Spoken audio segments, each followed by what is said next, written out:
What's up, good people? What's up, good people? We are back in the building. Back in the building. Do one real quick mic check. Yeah, that look good. That look good. I think that's fine. I think that's fine. Make sure you hit that like button as you make your way on in. I got to hit the like button myself. Make sure you hit the like button. We're going to be going in with Obsidian. You know what time it is. We got a number of topics on the table. I didn't even take the time to put them all in the title, but we got a number of topics on the table, so we're about to be getting into it. So make sure you hit the like button on your way in. So let's get ready to go. Let's get it.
Peace, folks.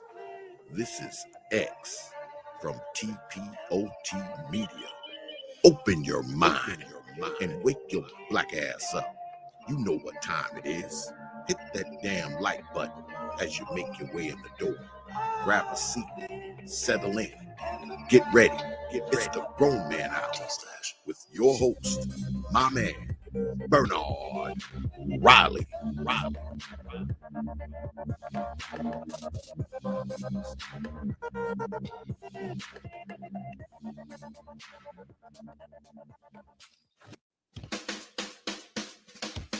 Hey, what's up, everybody? This is Mumia Obsidian Ali. You know who I am. I need no introduction, right? And you're listening to the Grown Man Hour with my man Bernard Riley, heard weekdays right here on YouTube. What do you think about that? How about that? Now let's get back on with the show. Thank you. What's going on? What's going on? Welcome to the show. Welcome to the show. Welcome to the show, the Grown Man Hour, with your host, Bernard Riley. That yesterday's show was pretty good, wasn't it? That yesterday's show was pretty damn good. Shout out the gate to O'Shea Duke Jackson. Shout out. Last day of the month. Let's get it. Absolutely. Let's get it. Appreciate O'Shea always coming through. O'Shea big enough to not even be concerned with us little folks down here on the ground level, but he always come through and show some love and drop a little something on it. Appreciate O'Shea and all the big names and big wigs, no pun intended because he got a wig in that picture, but all the big names, big wigs that come through showing love, man. We appreciate it. I got a few things to not necessarily promote. I haven't even sent Obsidian the link yet. A few things not to promote, but to acknowledge periodically throughout the show today, because I picked up 10 Patreons last night. That yesterday's show was an instant classic, and I put it instantly on Patreon and let people know where they could find it. And 10 people showed up and became Patreons. Man, I love that. I appreciated that. Speaking of big names, a really big name content creator became a Patreon. I'm going to try to get him on the show. Going to try to get him on the show. But right now, I'm looking around confused because I'm trying to find my email so I can send Obsidian the link officially. We got a few things on the table, that we're gonna discuss, that we're going to chop it up about. But right there, Obsidian just got the link. So everybody who made it on in this morning, I'd like to thank you once again. Make sure you hit that like button. Let me formally do the same thing my goddamn self, because I don't even think I hit my own like button just yet. So let me go ahead and do that.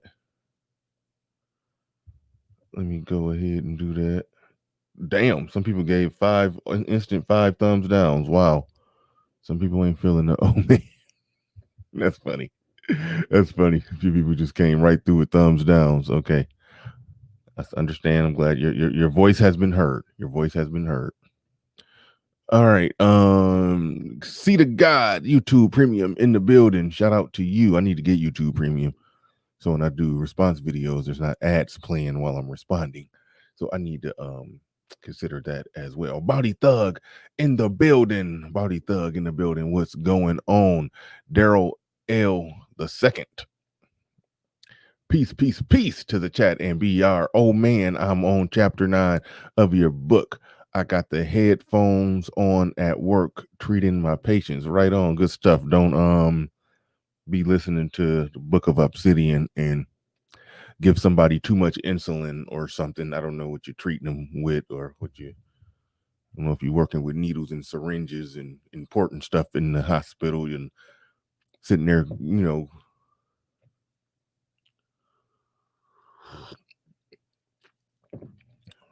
I said listen. Did I say listening to the Book of Obsidian like the audiobook? The audiobook ain't out. What I'm talking about. You listening to me with your headphones on, which is still don't get distracted or confused or put the wrong pills in the wrong slot or give somebody the wrong medication if that's what you do. Stoic One says blessings BR and chat. We almost got 100 people in here. Let's keep it moving. Keep it moving. Hit the like button. We only got 57 on the likes. We should be doing better. Eric the Red in the building says BR and oh man, let's proceed to get it. Shout out to you, Soul Brother, and the Mechadon in the building. Hey, that's Sutton forgot your previous name, but shout out to you. I recognize the face, but you changed your name. But shout out to you. I haven't seen you around here in a minute. And I can't remember the previous name. You got a wrench and everything. My brain is slipping. What did you used to go by? Let me know because I'm tripping. I can't remember. The Mac the Trucker in the building. All right, we in here. Corner Store Podcast says, what's the topic? There's a number of topics. There's a number of things that we're going to talk about. He sent me an email about something that I kind of want to let it be a surprise. I want to let him set that one up. I don't even know what to call that. But it's going to be interesting. So yeah, Corner Store Podcast, you want to know the topic, just be patient. Be patient. When Obsidian get in here, you'll get the topic soon enough. You'll get the topic soon enough. But there's a number of things I'm going to ask him about the Book of Obsidian. I do got a few questions I'm going to ask him about some things that I was looking at in the book, some concepts and whatnot. So we're going to talk about that. But there's a Obsidian, he told me the idea. I'm not going to spoil it. I want to let him break it. But it sounded like one of his commercials. When he get one of his ideas and he started going on it, and I was like, is this a commercial? Because it's kind of funny, but remotely serious, but more funny than serious. But I couldn't tell if he was serious or he was just joke. I could tell if he was serious or joking. So I really want to let him. So I want to let him come on and explain it before I even say exactly what it is. But y'all can see the Patreon scrolling down there, and you also can see. Wait, hold on. That's not the right thing. I meant to click on that.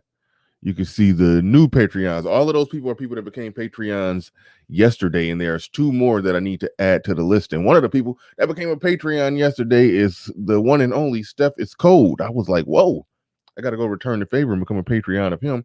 And I'm going to try to get him on the show. You're hearing it here first.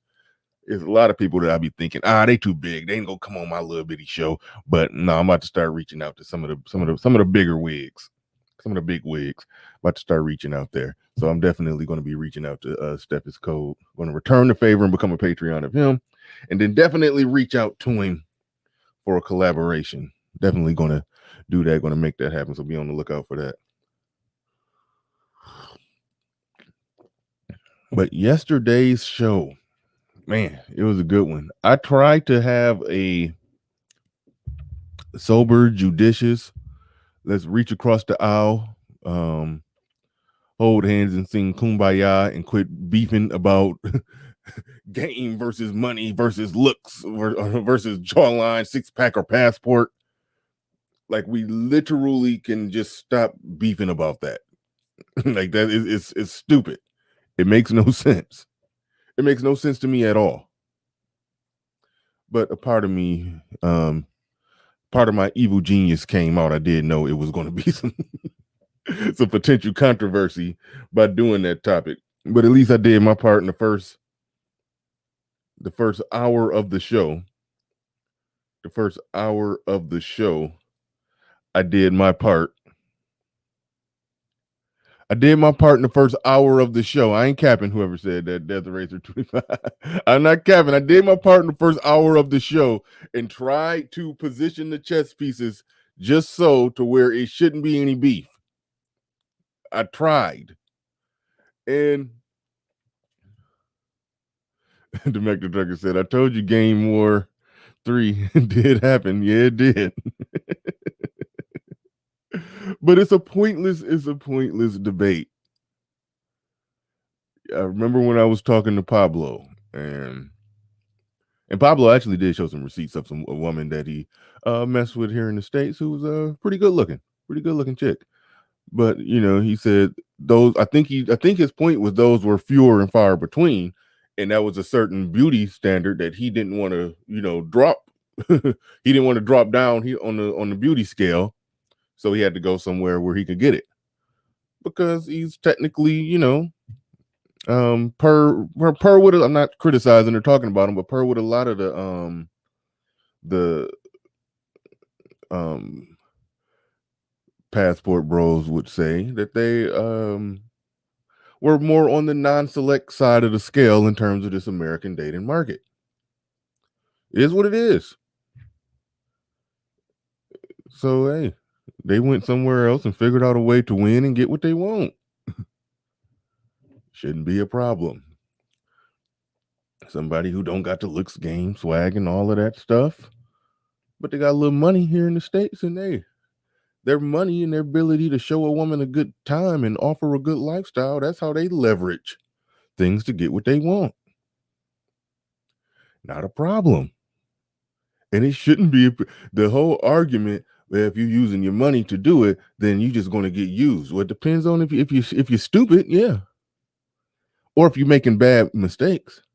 If you're just handing a chick money, yeah, but if you're showing her a good time, and that good time comes at a price, and by price I mean some sex, then she can understand that, hey, this good time that this successful guy is giving me, I want to keep these good times. I want to stay going to these little these little yacht parties or whatever, assuming that that's what he's where he's taking her. I want to stay going to these yacht parties. So yeah, I'm gonna give him what he wants. Oh, but she's not gonna be passionate about you. Okay. She may be passionate about your six pack, but she also not gonna enjoy laying up in your one bedroom hole in the wall. Oh, well, just because I got a six pack, that don't mean that I'm broke and don't got no money. Okay, just because he got money, it don't mean that he doesn't have basic social skills either. It's like the conversation just gets goofy. It gets goofy. It's almost as if we think somebody is I don't know why I got 2K in my head. I don't even play that no more. But if somebody got 99 3-point shooting, that don't mean that they got I don't think you can even go down to a 1. I think 25 was the lowest you can go the last 2K that I played. That don't mean they all the way down at 25 when they come to dunking. It's some players who got a 93 in a 75 dunk, and they can kind of do multiple things out there, but do one better than the other one, and that's their trump card. So quit criticizing guys about their own trump card. That's what they got going. That's the thing that makes them great.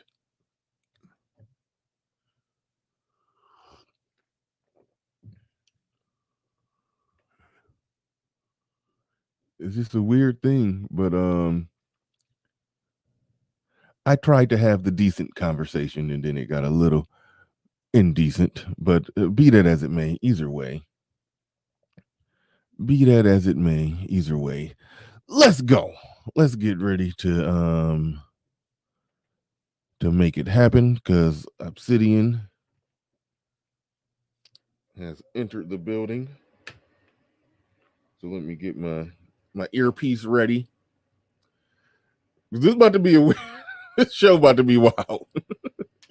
This show about to be wild. But it was another Patreon. I see that those are all my new Patreons scrolling down right there. I'd like to formally thank everybody who became a Patreon. You become a Patreon, your name will be in lights. A lot of the shows, I've been telling you for a while, a lot of the live shows will be taken off the air after they're done. And the only way to see them is on Patreon if you want to listen to it after it's off the air, because I know everybody can't listen to the whole show. Oops, my bad. Everybody can't listen to the whole show the whole time while I'm on the air, but there are some of you who like to catch every minute of the show, and I appreciate and love you for that. But in order to do that, you're going to have to become a Patreon. Either that or you just catch it live from beginning to end, which is hard to do for some people, but either way, they will be on Patreon. They will be on Patreon. This one probably will come down, but it will be on Patreon. What else? Oh, as I bring Obsidian up, I'll add the other names to the list, because there's 2 names missing from this list right here. But without further ado, Mumia Obsidian Ali. What's going on, Obsidian? Welcome to Hey, what's going on, bro? How you feeling, man? Feeling great. This is beautiful hump day morning. Let's get it. Yeah, I didn't even. Damn, my days are thrown off. It didn't even feel like a Wednesday. It felt like a I didn't go on the air Monday. That's why today feel like a Tuesday. That's what it is. Yeah. But and when you're locked into a routine like that and you kind of disrupted, it does feel kind of off. Yeah. I was up late last night. People, do not spoil if any big major doozy or anything happened in Godzilla vs. King Kong. Do not spoil it in the chat. We don't need to hear no details about it. I just was about to say, I was up late last night and midnight rolled around, and I was like, oh shoot, I got HBO Max. I'm about to watch King Kong versus Godzilla. Been waiting on this movie. I'm gonna check that out too, man. I want to definitely check that out. Yeah, I've been waiting on that movie since I was a kid. Ever since I saw them make the first Jurassic Park movie, and I was like, oh, they can make big monsters look that realistic. Oh in 1993, I was like, okay, bring on King Kong Godzilla. They made me wait almost 30 years, but they finally the original one back in like 64 in Japan. Yeah, I mean that didn't count for me. Yeah. I remember watching that, in the 70s when I guess it would have been the 70s when I was a kid. But yeah, this one I'm definitely looking forward to too. So it's gonna be good. Did you see the Falcon and the Winter Soldier yet? Oh yeah, yep. 2 episodes in, so yeah, I watch them. I like it so far. It's doing a little something. It's good. I like the way that they well, if you read the comic books, you know about John Walker, the U.S. agent.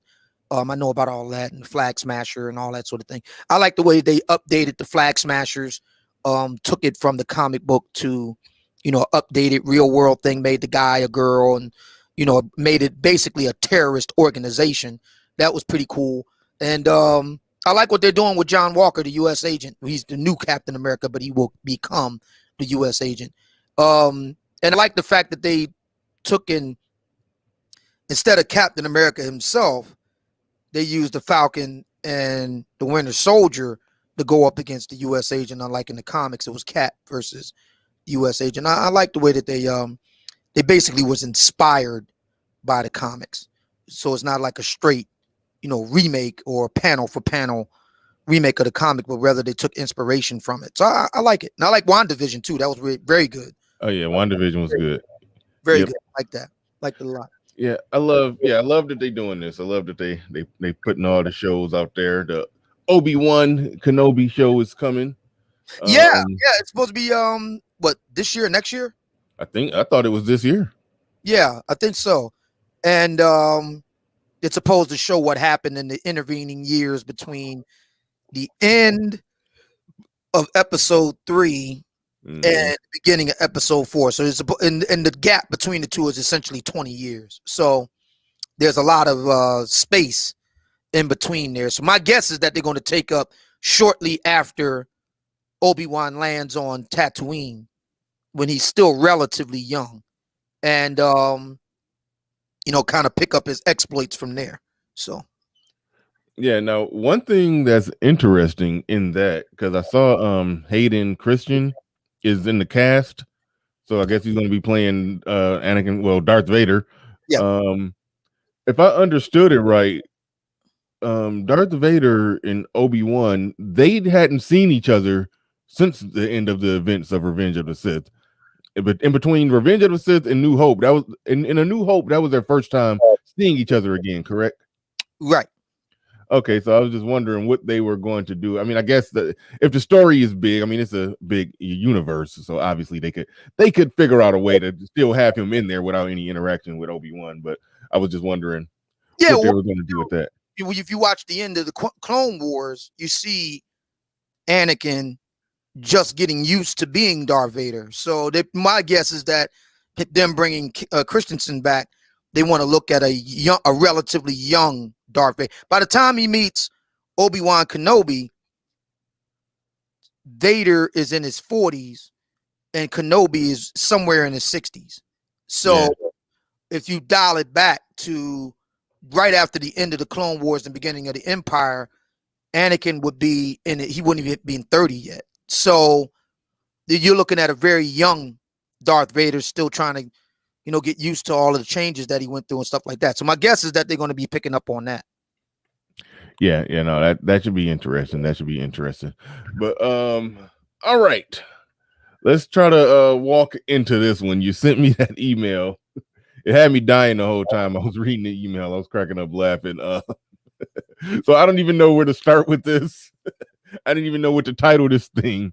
But you had an idea that I thought it read like a commercial, the way you wrote it. So I was thinking that this might be a commercial. But I wasn't thinking of that at first. But when you read it back to me, I said, you know what? Yeah, I guess it's because I've been doing it for so long. I kind of think in ad copy. Mm-hmm. So you wrote it like an ad. Yeah. Yeah, I honestly wasn't thinking of doing it when I did it. But when you read it back to me, I said, he's on to something. Maybe I should make it. So that's what I did. I made an ad out of it on Facebook right now. And sometime later today, I'll make an ad on it on Instagram. And I might even have my video guys even create a mock ad for it. So yeah. Because the Derek Jackson debacle is really sparking a lot of conversation across Black social media. And I think that's a good thing. Both Black men and Black women are, I think, doing a rethink on this Black love thing, particularly as it relates to the zeitgeist of the moment, which is the high value man idea. Kevin Samuels came through and said that high value men cheat. I think a lot of people don't understand the way Kevin kind of does things. Obviously, it's to provoke thought, but his take on it further fueled the flame, so to speak. So while everybody else is kind of going back and forth on, whether, it's acceptable for a married high value man to have mistresses or not, whether we should, push ahead with polygamy or not, I, as I often do, took a novel take on the whole thing. I said, I have a solution. It's called surrogate mamas. In the 21st century, which is the subtitle of my book, the Book of Obsidian, a manual for the 21st century Black American gentleman. In the 21st century, you don't need to do the things that you did in the past in order to get ahead and get along. You can be a successful man today and never have to get married. And you can, get all the benefits of having your own legacy without having to deal with getting married, without having to deal with baby mamas. It's very simple. Surrogate mamas. It only costs like what? In the United States, the going price is like 50 to 80 grand. That's a pittance for a high value man. Think of all the savings. And if you want to go foreign, it's even cheaper. So, yeah, I mean, it's a really great solution. It's legally sound once the once the legal documents have been signed and you are established paternity. You're the sole legal guardian. The woman can't go back on her word, try to, get you for child support and all that. It takes out multiple targets at once. If you're concerned about child support, not a problem. Surrogate mama deals with that. If you're worried about the whole issue of cheating, high value men cheat and all the rest of it, and adultery and all that, and infidelity, no problem. There was no marriage. There can be no infidelity and no adultery if there was no marriage to begin with. And you submit your legacy. You know how Jango Fett did it, since we're talking about Star Wars. Jango Fett had Boba Fett perfectly cloned, just like him, no alterations, legacy. It's the next best thing to, getting a clone. Get a surrogate. Next best thing. Cloning is illegal. Surrogate moms, completely legal. Besides, the whole polygamy thing, you got to go through legal rigmarole. It's illegal in the United States to do that anyway. So the next best thing is surrogacy. And then you can bang all the women you want because there's no cheating issue. They know right off the rip where they stand with you. You ain't getting married. They want to go and ride the pony, feel free. And it is what it is. We do what we do. And when we're done, that's that. Problem solved. And this has something to do with Derek Jackson because of the marital infidelity. That's the real issue here. That's a major flashpoint between black men and black women. And I think that the solution for the high value black man today is to fully step into the 21st century, make use of the technology and laws available right now. You don't need to get married. You can be a man that likes to have many lovers. They know what it is going forward, and there's a path for you to establish your legacy legally. Surrogate mamas. Cristiano Ronaldo, famous soccer player, he did it. Ricky Martin, famous singer here in the United States, he did it. You can do it too for the low price of 50 to 80 grand. What a bargain. Gabe A in the building with a super chat. He says, surrogacy? Really? So are you guys okay? Gabe A, will you please stop doing this? So are you guys? There is one individual speaking who's making the case for surrogacy. Come on, Gabe A. I know you're a smart guy. Don't stop with the putting everybody. Stop trying to cobble everybody together like the breakdown, like they do. Okay, like Derek Jackson do. When he's talking about black men. Okay. So are you guys exchanging single motherhood for single fatherhood? These are becoming more and more impractical. How so? I mean, because actually studies have shown that children from single father-led homes have better life outcomes than single mama-led homes. And these studies have been around for a long time. So exactly how is it bad? If you have to be raised by a single parent, make it a single dad.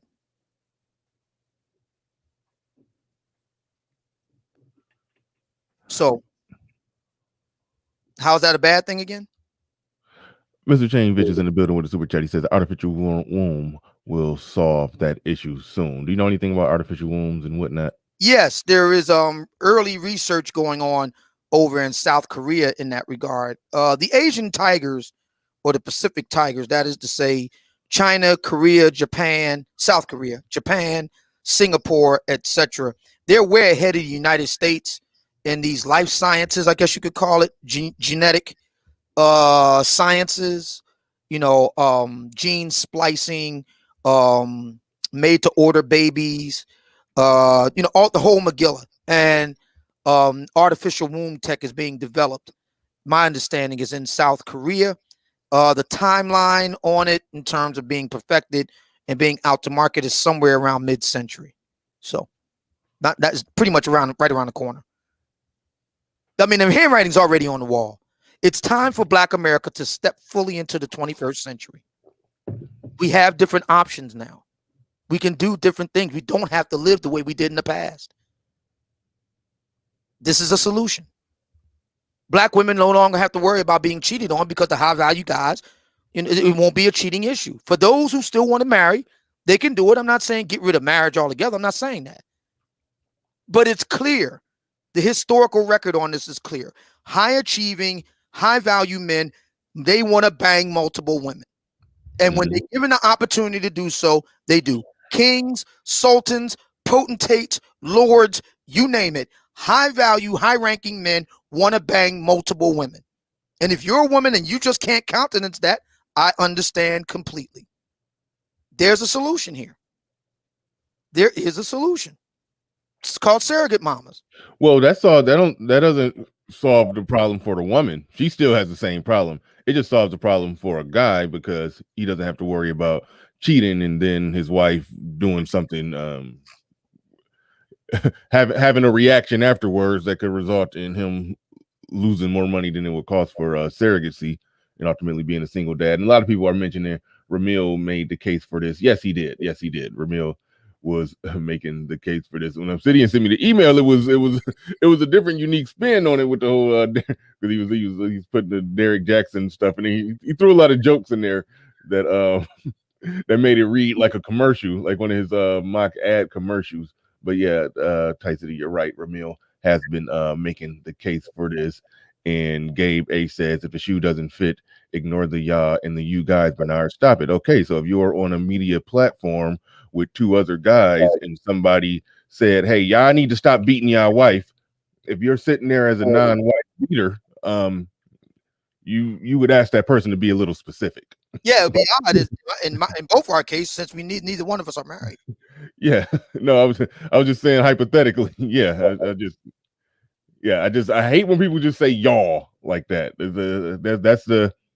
That's from the Aaron G. Fountain school of trying to lump every thought in the manosphere together to be one big self-contradictory person. I gotta tell you, I mean, the surrogacy thing is probably the closest thing, since we talk about Star Wars and all that, the Clone Wars. That's probably the closest thing we have to a cloning option. I gotta tell you, if cloning was an option, I'd take it. That would be perfect, man. Just make me a little Obsidian. He's just like me in every way. Man, that's cool. And I ain't got to worry about baby mama-ism, child support, my baby mama dry. I ain't got to worry about none of that. He's my kid. He looks just like me. All right, Chief Rock in the building said, I would rather spend that $80K on a C8 Corvette. Thank you for the super chat. Appreciate that. We also got Devon Mitchell in the building. Says, being a single father ain't no joke. I'm speaking from experience. I'm doing it right now. It's better with two parents in a marriage. Thank you for the super chat. Appreciate that. That's a perfect solution. I think that now you mentioned the solution wouldn't work well for black women. Well, that depends. If you're a black woman and you're down to be a surrogate mom, look at the opportunities. Yeah, she make a little extra money. Okay, that's one solution for them. Another solution is, look, you won't get cheated on. That option is off the table because you won't have a high value man as a husband with the threat and almost certainty of being cheated on. That takes that off the table. How much is that worth to you? How much is your dignity worth? See, now it puts it to the acid test. I love that Kevin did a show last night on Instagram. He was talking to a very attractive young lady, about 29, 30 thereabout. And her husband had cheated on her. Good looking guy, according to her, good looking guy, successful guy, cheated on her. They got a divorce. And Kevin made a really good point.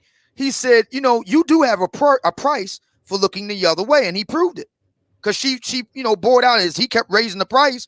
She got quieter and quieter. Yeah, I didn't see that, but that's interesting. You keep raising the price. It's almost like a joke. Somebody said that every woman's a whore or a prostitute. It just okay. So he was like, okay, yes, ask a woman, would you have sex with me for $50? No, no way. You're crazy. Okay, $100. Okay, no, no, no way. And he said $1,000,000. And then she said, and then right there when that pause came, it's like, okay, now we've established that you're a whore. Now we're just negotiating price at this point. So yeah, and they all got a price. And, So hey, a fair exchange is no robbery. We've known that since the 16th century in Britain. A fair exchange is no robbery. See, I'm a businessman. I like to do things in terms of business. A lot of black folk are very heartfelt people. We wear our emotions on our sleeve. That's not always a bad thing. But in situations like this, as we saw on yesterday's show, Bernard, hint, hint, yeah, it can be a problem when you need sober, judicious, erudite types of approaches towards solving, admittedly contentious, emotive issues. And there's a way to handle this in the way of commerce. This is very simple. Surrogate mamas. And let's be clear. This is not an option for all men. All black men will not be able to play this game. If you are an average at best or worse, and let's just be honest here, below average at best, defined by income. If you are that type of man, this game ain't for you.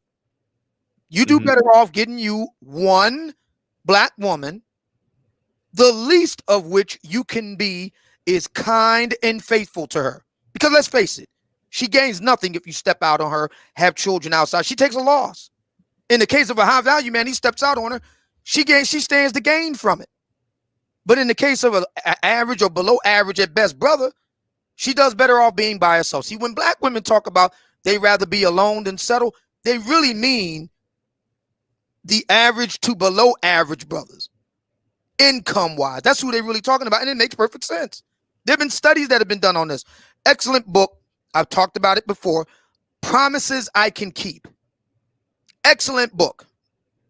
Read that book because it's the researchers, Catherine Eden and Maria Kafalis, they talk about this in the book, about the numerous women they've talked to here in the Philadelphia tri-state area.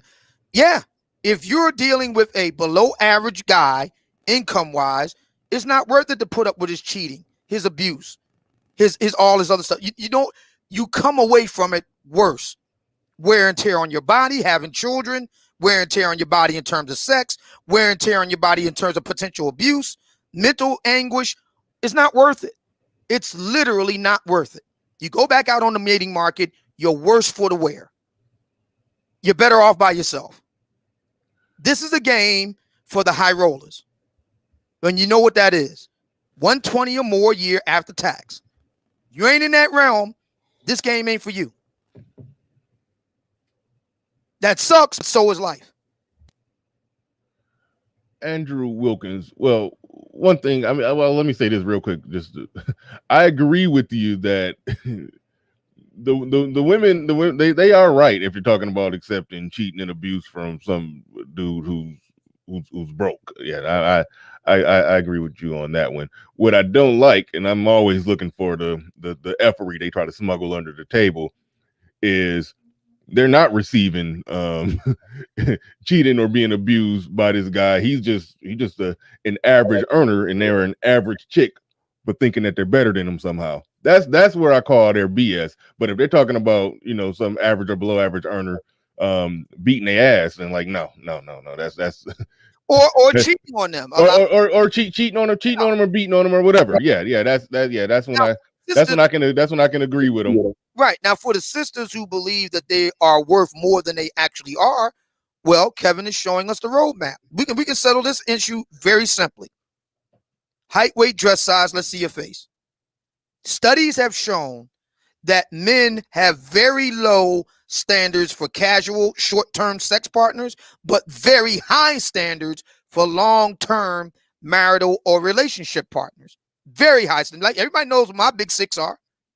Everybody knows this. It's open to the public. Oh, and by the way, unlike Derek Jackson, the women I deal with, they all get treated the same. Why? Because they all meet the same standard. The standard is the standard.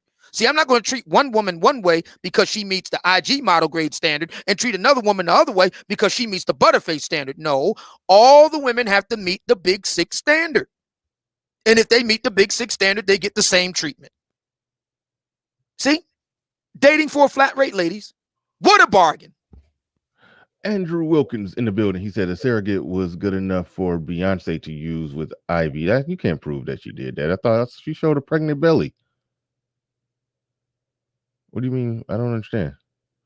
So it should be good enough for black women since they worship her. I'm not convinced. I can't speak to Beyonce because to be Yeah. really frank, I don't follow her that closely enough. Yeah. But I do know about Shonda Rhimes. She used a surrogate. I do know about Sherry Shepherd. She used a surrogate. I do know about Kim Kardashian. She used a surrogate. So although the point about Beyonce is debatable, but his overall point is legitimate. Why can't black men who are successful? Listen, I wish we had those people from Camino and Attack of the Clones. I wish we really did have them because that would be a serious option for the old man. The clone a little old man. That would be great. Mm-hmm. Shout out to Ty City. Shout out to all the single fathers out there. He says single fatherhood is not hard. Stop it. My son is way advanced for his age. You don't see too many single fathers complaining about it. You just don't see that.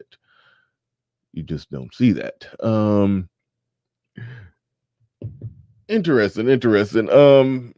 Let's address there's always a hint of sarcasm whenever you're doing this, where it's like you're making a serious point, but in a way it's almost like a backhanded joke to some degree. Because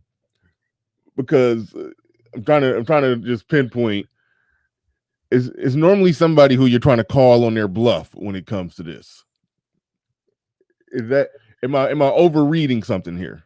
Oh no. I mean, there's always a hint of irony and some degree of biting wit in what it is that I talk about, no doubt. There's always a sardonic wit with what I do. So yeah, you'd be right about that.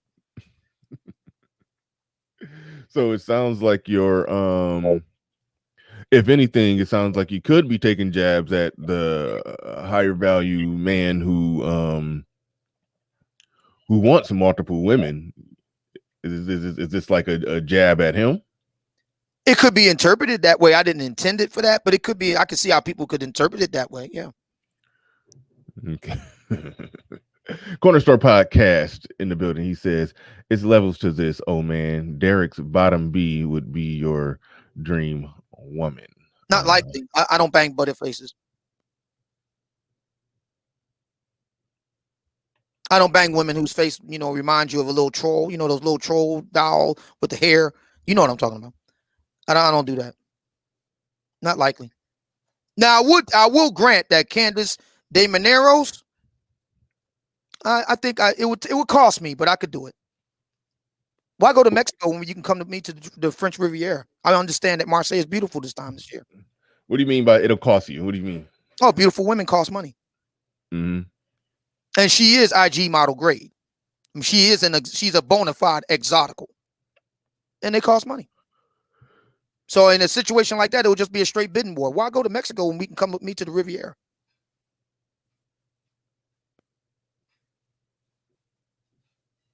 How about this? I'll do one better. We'll go from the Riviera to Barcelona to Tangier. How about that? We'll hang out in Ibiza. I happen to know a good DJ over there, personally. We can hang out with him while he does his set on the balcony, 30 floors up. You're going to take her all those places up there? Sure, we can kind of hop. But per some of the arguments in yesterday's program, she's just using you for your money. And what do you think I'm using her for? But she's going to take it. She's going to take advantage of you. She's going to. You don't think I'm going to take advantage of that? No, because the way that it works is because if you have the money to take someone somewhere and do various said things with the woman, taking her this, taking her here, taking her there, she's just going to use you. She's not going to give you the sex, and she's just going to disappear after you've spent your money. Those are the guys who don't even know what a visa is and couldn't find it on the map if their life depended on it. Through all the okay, I'm assuming yesterday you heard me try to lay it out and try to just plead with guys to just stop the battle for the vag. Choose your weapon. To just to kind of fall back on that. Did you understand the point that I was trying to make? And I guess without nobody else, on the panel, no back and forth, no arguing, just what's your overall general thoughts on that? I know you speak a lot about derogation of competitors, aka dirty macking, all of that, but at the end of the day, I just see guys doing what they got to do to get on, whether they got a good weapon or a bad weapon. They're using it to get on. Like I don't see the problem. Yeah. So we talked about that, and it's pretty simple. I mean, like I said yesterday, the guys, the passport guys aren't the guys, complaining. It's the guys who supposedly, got the natural jawline that's doing all the complaint. We got to warn them and all the rest of it. Don't you think these guys know how to look out for their own interests? Isn't it a bit presumptuous to assume that they don't know their own interests? No. Yeah. What it is you're right. It's derogation of competitors. Men with resources are much able to be successful in the mating market than men without. That's just a fact. See, now you're doing it. you're doing this. You're doing okay. That's not my opinion. Okay. That's a fact. It's a scientific fact. That's not my opinion. Males throughout the animal kingdom are more successful with resources than without it in the mating market. Throughout the animal kingdom. Not my opinion. Fact. Good men in the building. I think. Oh, and I'll tell you something else too. Okay, go ahead. Very few ladies will turn down a continent hopping trip from the French Riviera to Barcelona to Tangier and Ibiza in between. Very few ladies will turn that down. I'm not saying none will. I'm pretty sure, because in Black America, you always got a couple dumb broads. But the vast majority will not turn that opportunity down. They will not. Yeah. There's a certain amount of money that could trump over everything. that much is true. There's a certain, we just talked about before, what's the price? They're all prostitutes. It just we're only negotiating price. Put $1 million on the table. Most of them are prostitutes. And so there's that. But yeah. Okay, here comes Zero. There's a super chat. Where is it at? Will O-Man be addressing the recent remarks Kendra G made about Kevin Samuels suggesting he may have erectile dysfunction among other attacks?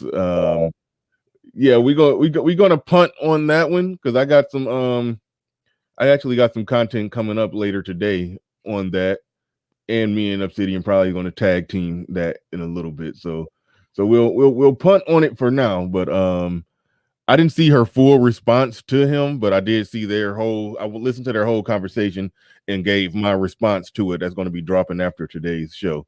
So after that drops, then we'll dissect her response to it all. Because I did know the only part of it I saw where she was taking shots at him being married twice and this or that. She was talking some junk. I didn't listen all the way up until the point where she mentioned erectile dysfunction. That's just being a sore loser if you're going there. If you want to bring up his two failed marriages, then okay. I mean, I guess that's a petty but understandable jab to throw out there. But erectile dysfunction, that just sounds crazy. But we'll be covering that. We'll be covering all of that in due time, or that's covered in a pre-recorded video that I'm dropping later today, actually. So stand by on that one. Let's see. Yesterday's show. I'm trying to think of something that was brought up. Okay, you say the passport guys aren't doing none of the complaining. I suppose non-select guys have done some complaining, but as you, the I guess the voice, the wrote the book for the non-select guys, you're offering the solutions for them, and it's about getting your money up, and that being the ultimate equalizer, if not full-blown trump card of everything, if you got your money up. So in that sense, it is a solution there. Um, so the people who are not team passport, team money, I guess team game and jawline, I guess I don't get it. I was talking to Kuda about this, and I was trying to, he gave some good answers, but some of them I felt, didn't really hit the nail on the head. When he was talking about how money can be a deterrent or it could hurt you in some ways if you're using money to get chicks or whatever. I just couldn't. That's what the guys say who don't have any money.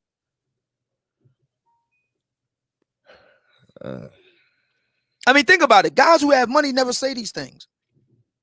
Have you ever noticed that? The guys who actually have money and are successful, you never hear them say that. Never. Why is that?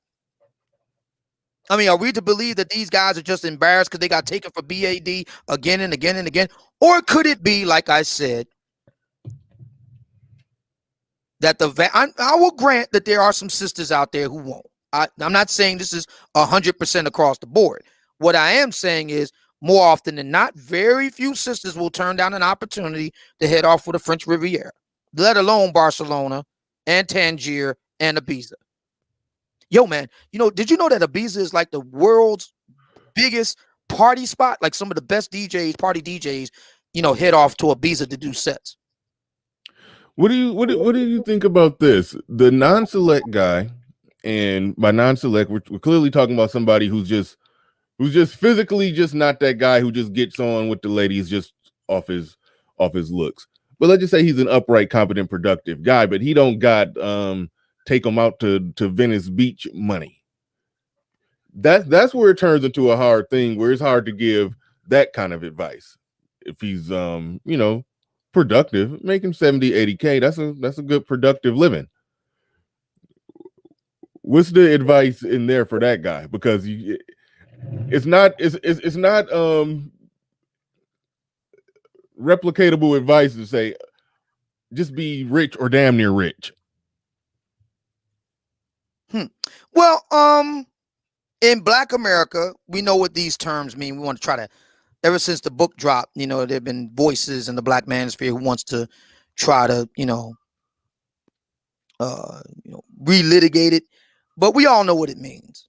And I think that what's happening now, there's a kind of, I call it the great recalibration that's going on in Black America, at least online anyway. And I imagine it will filter into real life space at some point.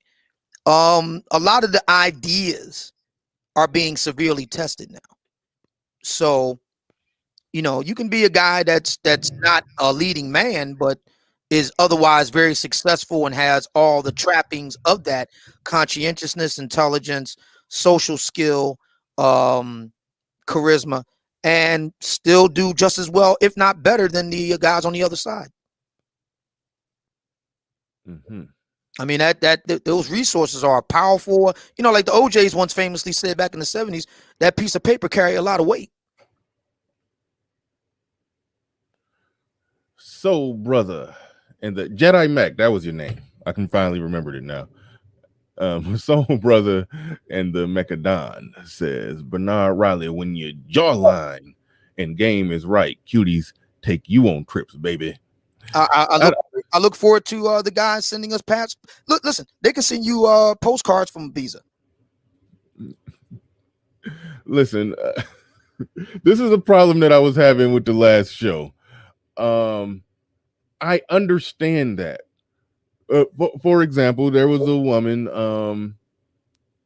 She may have had the tickets before we met, and then like a couple months later, or a month and a half later, she just used them. Either way it go, we went on a concert, and she had already had the tickets, and so yes, a woman did take me out on a concert, take me to a real nice concert. and I think she already had the tickets before we even met. But either way, I understand that happens, but that ain't nothing that men should brag about. I mean, yes, it's something.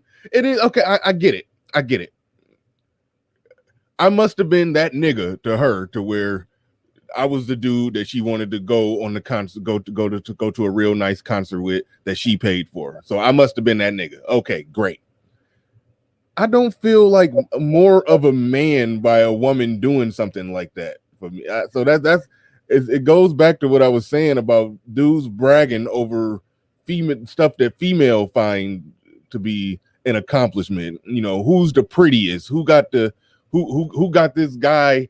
This guy bought this for me. This guy took me there. This guy did that for me. It's like I don't know. I can't get jiggy with that when dudes start bragging over shit that women gain status for. You know, it go back to what I was saying. It's like two females arguing, and in the middle of the argument that had nothing to do with looks, one of them randomly, "I look better than you, bitch." It's like that's what y'all doing right now, and it's like I don't understand it. I don't get it. I mean, yeah, you can briefly, temporarily feel like you that nigga if a chick then spent something on you that costs $500, $700. Yeah, okay, I understand. You feel like you just that dude, but I don't understand how dudes just popping their collars saying, "Hey, when you got game and you got this, a woman to do this for me." I don't want a woman doing shit like that for me. It feel weird. Well, I mean, we are in the 21st century, and I try to be progressive insofar as mating and dating is concerned. So I'm not against, guys who have the view like Jedi Mac does. I mean, hey, good on them.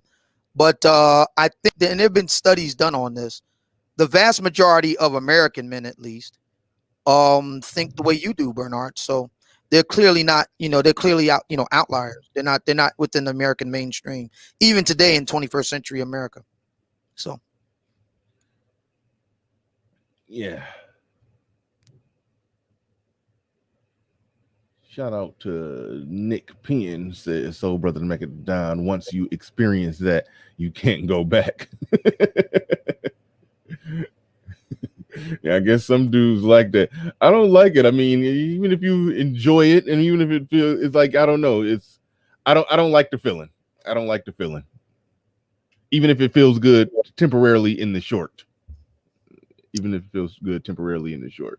Yeah. As far as I'm for the record, I have been treated by women before and had gifts and things like that bought for me. I'm neutral on it. I don't have a hard view one way or the other. I'm neutral. Like I said, this is the 21st century, so if that's how some guys roll, good on them.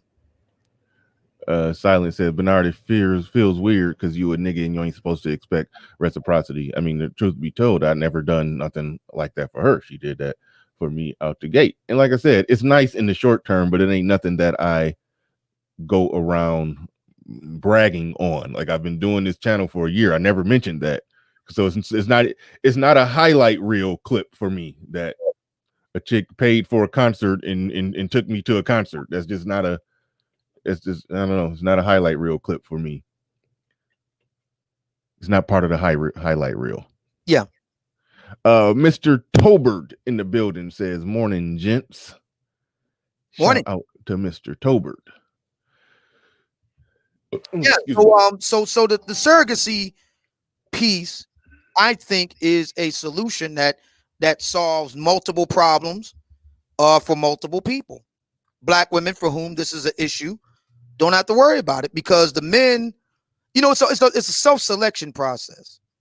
The men who are more likely to not exercise the option to cheat, though they are high value, are more likely to marry and just do that. Whereas the men that are more likely to, want to have other lovers, they can go the surrogacy route.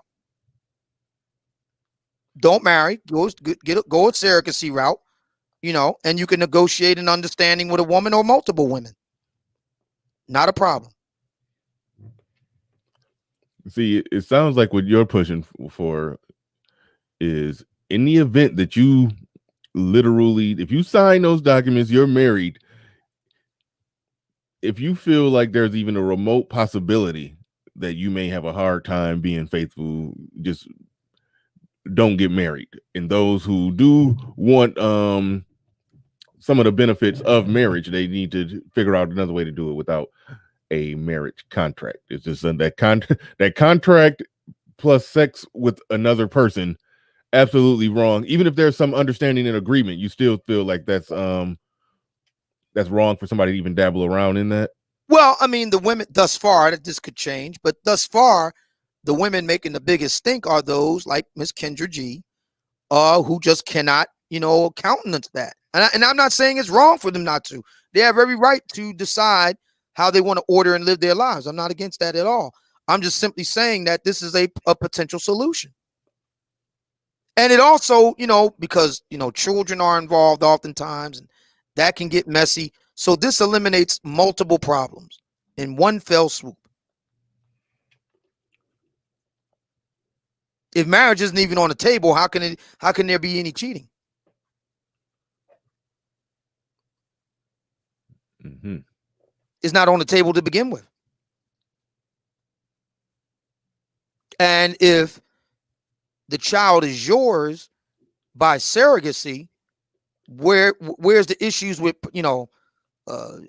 visitation, court ordered visitation, child support? There is no such issues. That problem is eliminated.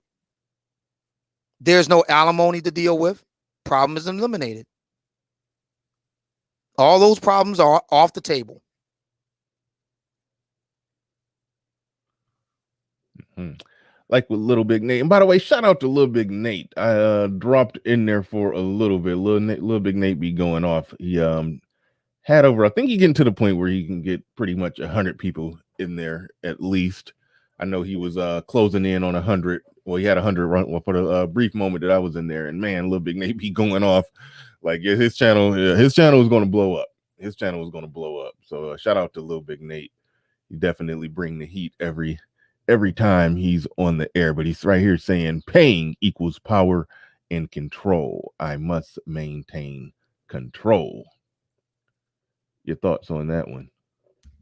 Well, that sounds about right.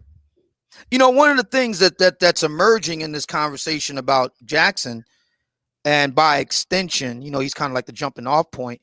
But Kevin does make a really good point in conducting all these de facto interviews, including Kendra G. They talked for almost an hour. Mm-hmm. And the other day. And what emerges in all that is there's a certain profile of a high achieving, high performance, man, in this case, black. There is a certain type of mental profile. And, black women are being confronted with that, frontally, if you will. And they have to ask whether or not they're prepared to deal with that. The downsides and everything. It's very possible, just to make a quick digression, it's very possible to have a high value, high achieving man that checks off all the boxes per Kevin's schema, and him be a complete jerk, him be an asshole, him be even abusive. That's not out of the realm of possibility. As a matter of fact, I'm pursuing some research right now that suggests, I want to be careful here, suggests that such a profile is more likely than less likely with such men. I'm pursuing that research right now. So then the question becomes, again, it goes back to the whole question of price. Ladies, are you willing to pay the price for that? Everything has trade-offs. There are no solutions. Shout out to Thomas Sowell. There are no solutions. There are trade-offs. So, and this is true for both men and women. Right now we're talking about it on the male side, but we could just as easily turn it back around. Let's go back to Candace De Manero's, Derek Jackson's first mistress to publicly speak out. You're not going to get a woman like that if you ain't paying. I know a lot of brothers want to believe otherwise. I'm sorry. You're not going to get a woman like that if you ain't paying. That's just the plain truth. And they can demand their price. If anybody knows it, Derek knows it. So, and there's a downside with that. Women like that, I'm not saying her personally, women like her. Let's think about it. Do you really want somebody like that to be your mother of your children? Is that somebody that you're really going to, confide in? Share company secrets with and all that sort of thing? I mean, come on. She's not discreet. We know that because she came forward. You're not paying for discretion there. There are downsides. There are black women that are discreet, but you don't want to bang them. I say it all the time. There are great black women out there. I know for a fact that there are black women, good people, decent people. I just don't want to see them get naked. That's all it means.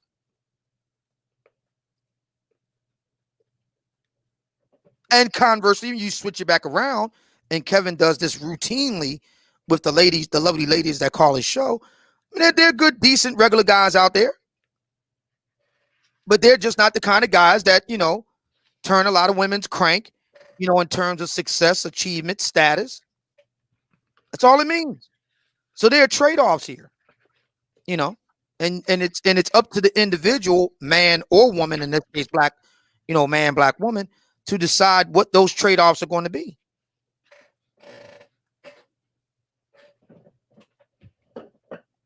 Mm-hmm. In the chapter, in your book, which the chapter, what's great about being a non-select guy? You said 3 great things about being a non-select guy.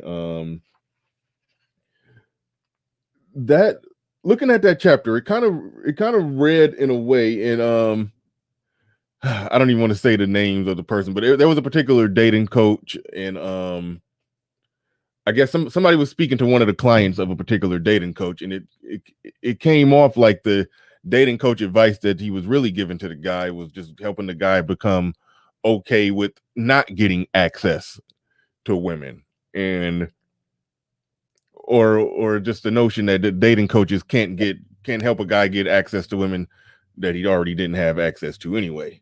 When I look at the chapter, 3 great things about being a non-select guy, I won't say it sounds like that, but it does sound like it's almost like counseling, like it's trying to help them just be okay with being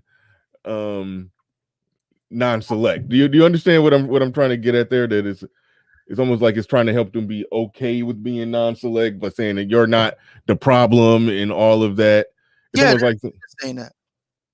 See, let's use the current moment, right? So black women like to frame these discussions, and there's an individual that I don't want to use her name right now, but you know who I'm talking about. Her initials begin with C and end with G, who they will frame it as if all black men are a certain way. And they need to do that because they don't want to own up to the fact that they made bad choices with a certain subset or substrate of black men. So to keep from having to do that, they just lump in all black men. Well, if we all agree that Derrick Jackson is that dude from a jawline Negro perspective, and guys like Obsidian are not, then clearly the guys who are Obsidian ain't the problem here. They're not the ones that cheating on wives.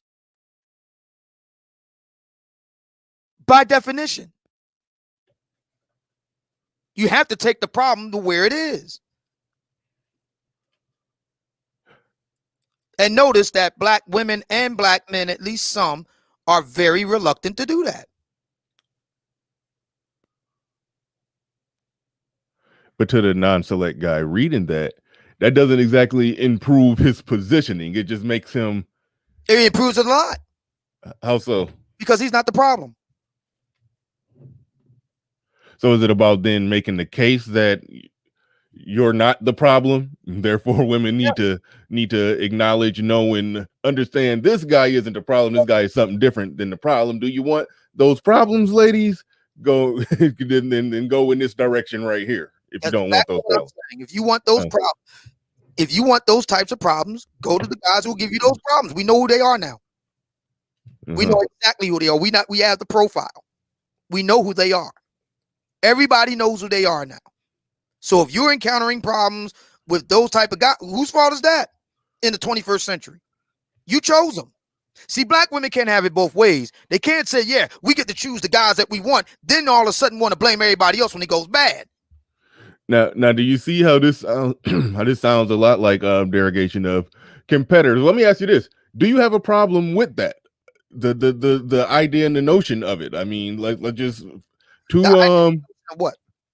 with the idea of derogation of competitors. I mean, we call it dirty Mac, and that gives it a dirty name, so to speak. Yeah. But derogation of competitors, um, I, I guess it would kind of be a unique human thing because we have speech and language. Yes, But it is. It is. but I'm quite sure within the animal kingdom, in their own way, they do things to to ruin the chances of somebody else getting with the mates that they possibly want to get with too. They do.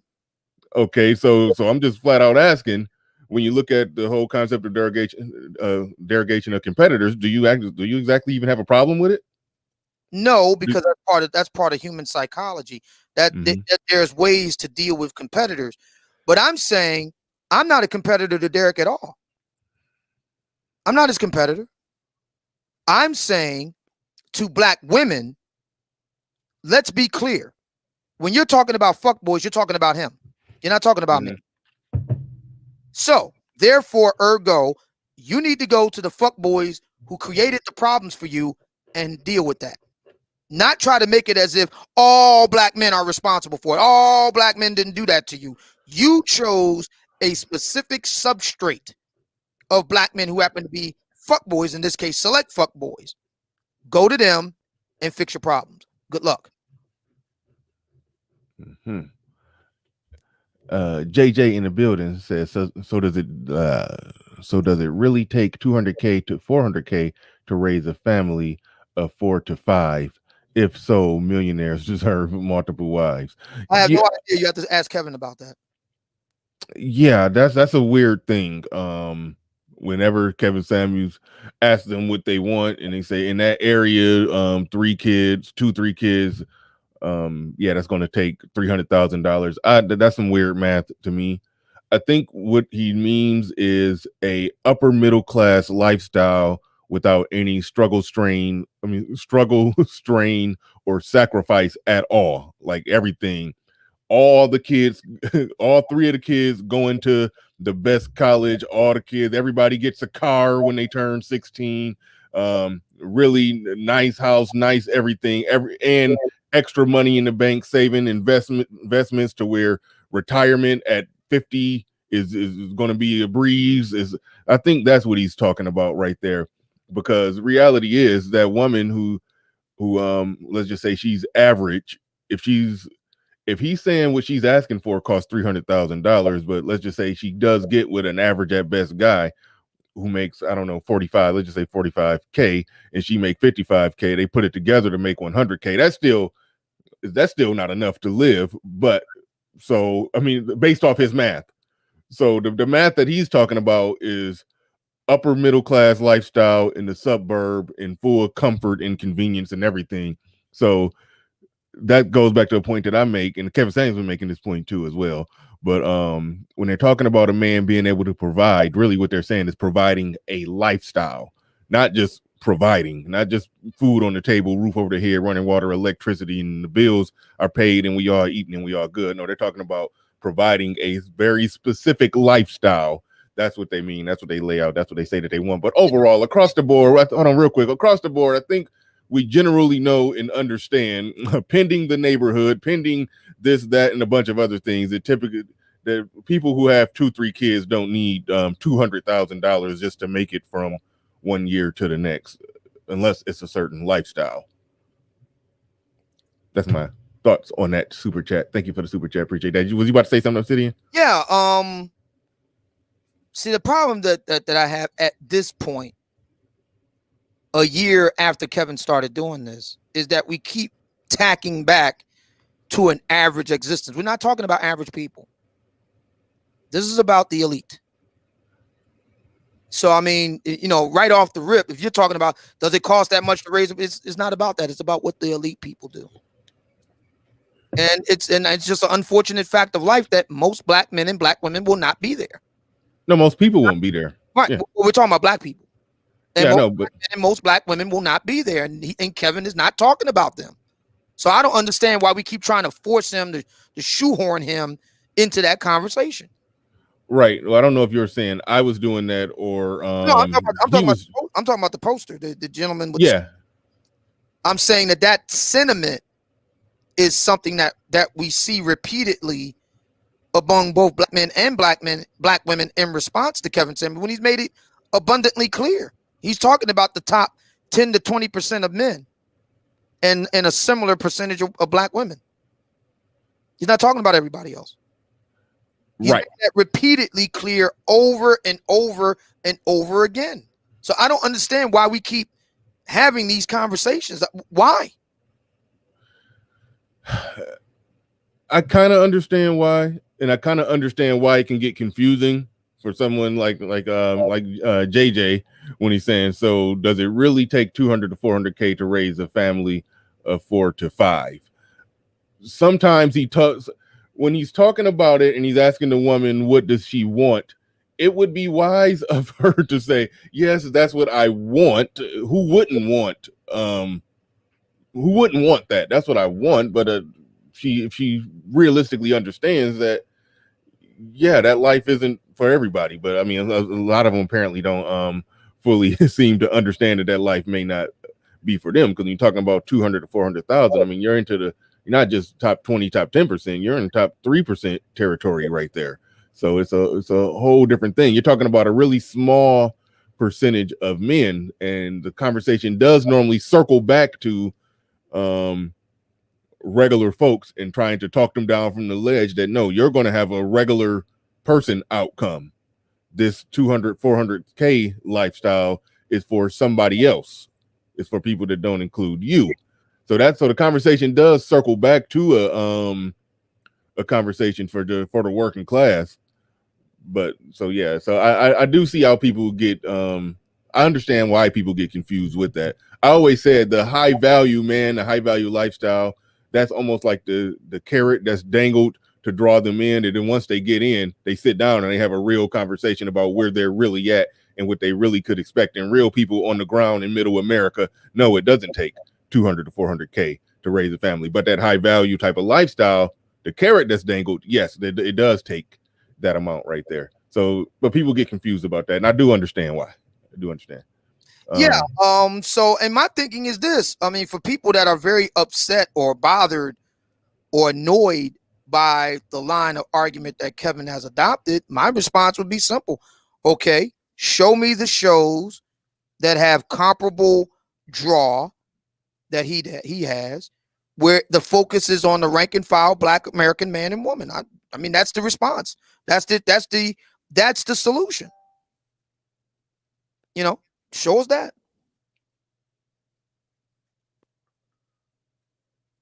Shout out to Little Big Nate, sent a $10 cash app. Appreciate you. And Ricardo Rodney sent a cash app as well. And I think a comment is on here somewhere. At least I'm trying to see a comment on here. But shout out to everybody. And a new Patreon. New Patreons coming through left and right. I have no idea how much I appreciate y'all. My Patreon page been stagnant for like 3 months. I'm finally getting patrons coming through. So y'all don't know how excited I am about that. I'm gonna let's see, Ricardo Rodney. At least I thought I saw a comment there. But Little Big Nate says, salute, bro. Appreciate it. Yeah, definitely, definitely. I'm gonna always be promoting Little Big Nate, going to promote him all the way to the top. His voice is very powerful, figuratively and literally. Voice is very powerful in these discussions. Mr. Shane Bitches said, Kendra G, is Kendra G an actual woman or a woman? Okay, yeah, okay. No, Moving she's along. the real deal. She's the real deal. Yeah, yeah. But she does. There are elements about her, and I'm not saying this to beat her up. There are elements about her that are kind of like a caricature, like a Jessica Rabbit type of caricature. So I could see why he would say that. But no, she's the real deal. Clue in the building with the super chat. He says, salute BR and oh man. Shout out to you, Clue. Appreciate you.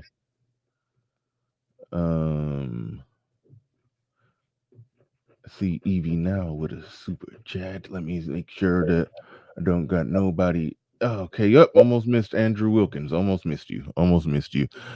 He says black women always fall into the same anticipated trap. They're now saying all black men cheat because of Derek Jackson. If that was true, it means black women are mostly chasing taken men and having more sex partners than what men have. Thank you for the super chat. I appreciate that. It is an interesting discussion to have, is the willingness for so many women to have sex with a married man. And I think Somebody that's the point that Kevin is driving at with the whole high value men cheat piece. As a matter of fact, he said that last night, is that to the one sister I was telling you about earlier, that by definition, if he's there, other women will want him too. And, you want to have to, decide how you're going to deal with that. Now, some women like Kendra G makes it clear they can't deal with that no matter how much money's involved. That's fair. So you don't marry that kind of guy. That's the solution. You don't marry him. That's all. But it's clear. But it is clear. The Derek Jackson episode does show us something.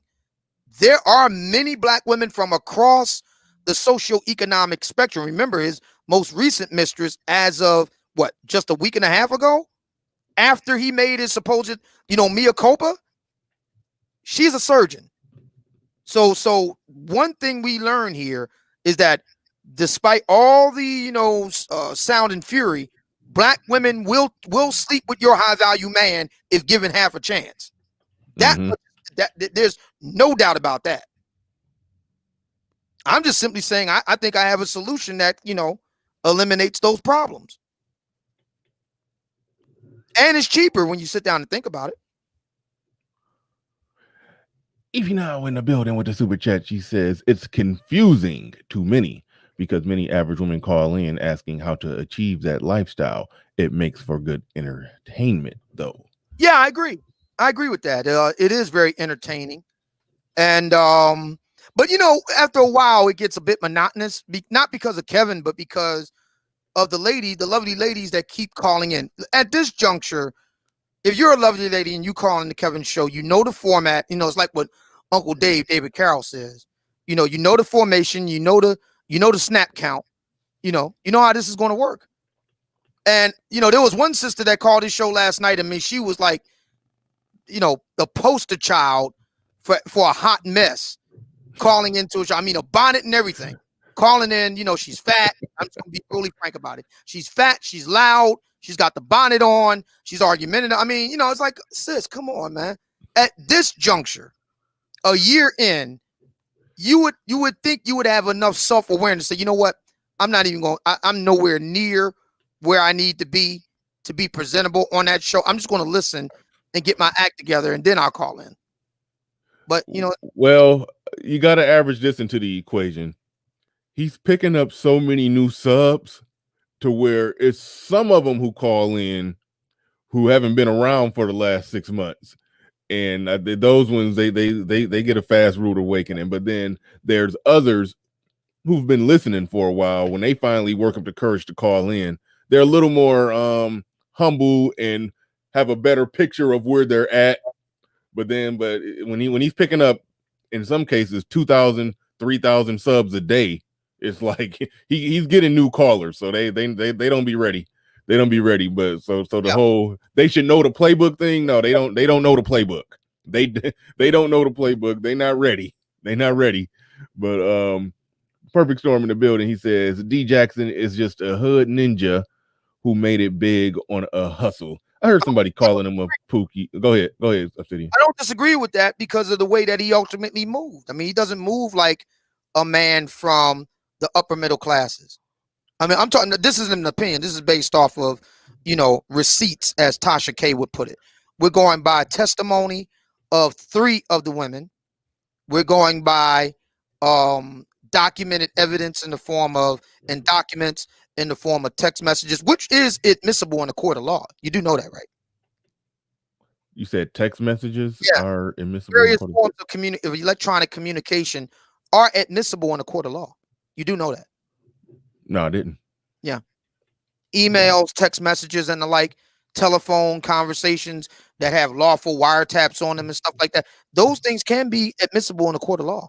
So I make that point to say that we have actual, documented evidence of how, Jackson moves, and he doesn't move like a man from the upper middle class. First of all, he dealt with women that weren't discreet. If you're from the upper middle class and you have mistresses, the first rule is that they're discreet. You remember the Heidi Fleiss and her situation, the DC and Hollywood madam? She refused to divulge her sources and she went to jail for it. Wow, yeah. That's down for the cause right there. The first rule of a mistress is to be discreet. Yeah. Yeah, she's definitely down for the cause. She went to jail before she put out her sources. Yeah, I didn't even think about that like that. But good stuff. Thank you for that super chat, Perfect Storm. Thank you, Stoic One, for becoming a Patreon. I've gained a lot of Patreon, so I appreciate everybody coming through on the Patreon. One more question that I was about to get into, as far as the chapter about what's great about being a non-select guy. You talk about you're not the problem, and then you said you have veto power, the power to say no. Yep. Now, if you're non-select and your status with the ladies is not that high anyway, why does that veto power matter as much? Because they have what they want. And what's that? Money, status, power, fame, notoriety. This is huge in Black American society, because Black American society is all about fame. We even have a term for it: clout chasing. So if you're a Black man that's been able to make something of yourself, yeah, you have something a lot of Black women want. Okay, I can go with that. Well, assuming that the non-select guy in question does have money. Being non-select doesn't, basically, long story short, being non-select doesn't work if you don't have money. It's That's almost right. None of what you're saying here in this book applies. In terms of advice for a non-select guy, none of it applies if you don't got money. It sort of goes back to what I was saying in the last show. If you're talking about somebody who's non-select, okay, they don't got the jawline, don't got the six-pack, don't got the game. If you take away the money, the status, and all of that, that's when we get into incel category, in incel territory. You don't got money, you don't got game, you don't got height, you don't got looks, body, all of that. Then yeah, it's almost like you're dead in the water until you get your money up. If you're right on the non-select side of the scale. Michael Ross in the building with the super chat. Appreciate that. Information Man in the building. Shout out to the Information Man. Silent Lamont says, these women bought into the get the bag movement. All of a sudden, every conversation is about getting a high value man so she can rob him. But that's not working out very well for the ladies. If indeed that's true, that's not working out very well for them, is it? See, the question isn't what the ladies want. And this is something else I give Kevin a lot of credit for. The question, and this goes to your point about non-select guys. The strength of a non-select guy is in the long game. And women are interested in the long game. They'll play the short-term game in an effort to parlay it into a long game. That was the whole point behind these mistresses stepping forward with, giving up, spilling the tea on Derek. Remember what Derek told all of them. He gave them the whole ball and chain speech. I'm going to leave my wife. She ain't this, she ain't that. Yeah. And they all were under the understanding that he was going to leave her for them. When that didn't happen, they got mad and spilled the tea. Women are in it for the long game. Non-select guys have an inherent advantage over the select guys because non-select guys' strengths lie in the long-term area. You just have to know how to use it to your advantage. Brothers like me have what women want. Like I said, name the sister that's going to turn down a trip, continent hopping, country hopping, French Riviera, Barcelona, Tangier with Ibiza in between. Name them. Name the sisters that's going to turn down going to the North Sea Jazz Festival in Oslo. Name them. Or the Monterey The Jazz North Festival in Mexico. Name them. Information Man, the Information Man show in the building, says Bernard Riley. Peace to you and Obsidian.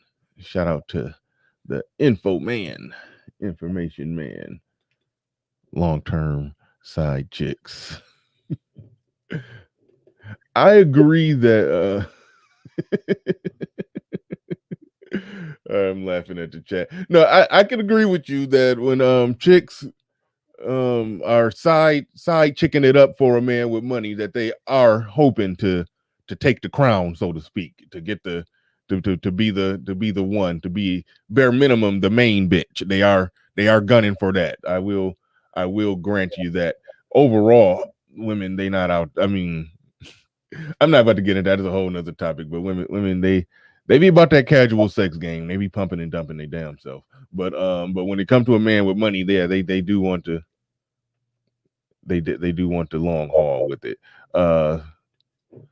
Soul Brother in Mechadon says Bernard Riley, does Obsidian have a passport? Why would I tell you or any other man would I have a passport? What kind of car I drive? You know what that makes you sound like? I'm not going to use the word on Bernard's show, but it begins with G and ends with Y. I just find it extremely odd that a man would ask another man, what kind of, does he have a passport? What kind of car does he drive? I mean, those are types of questions I would field from women.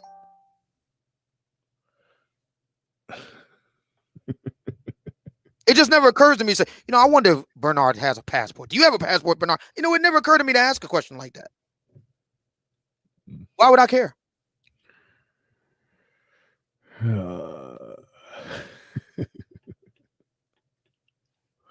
All right.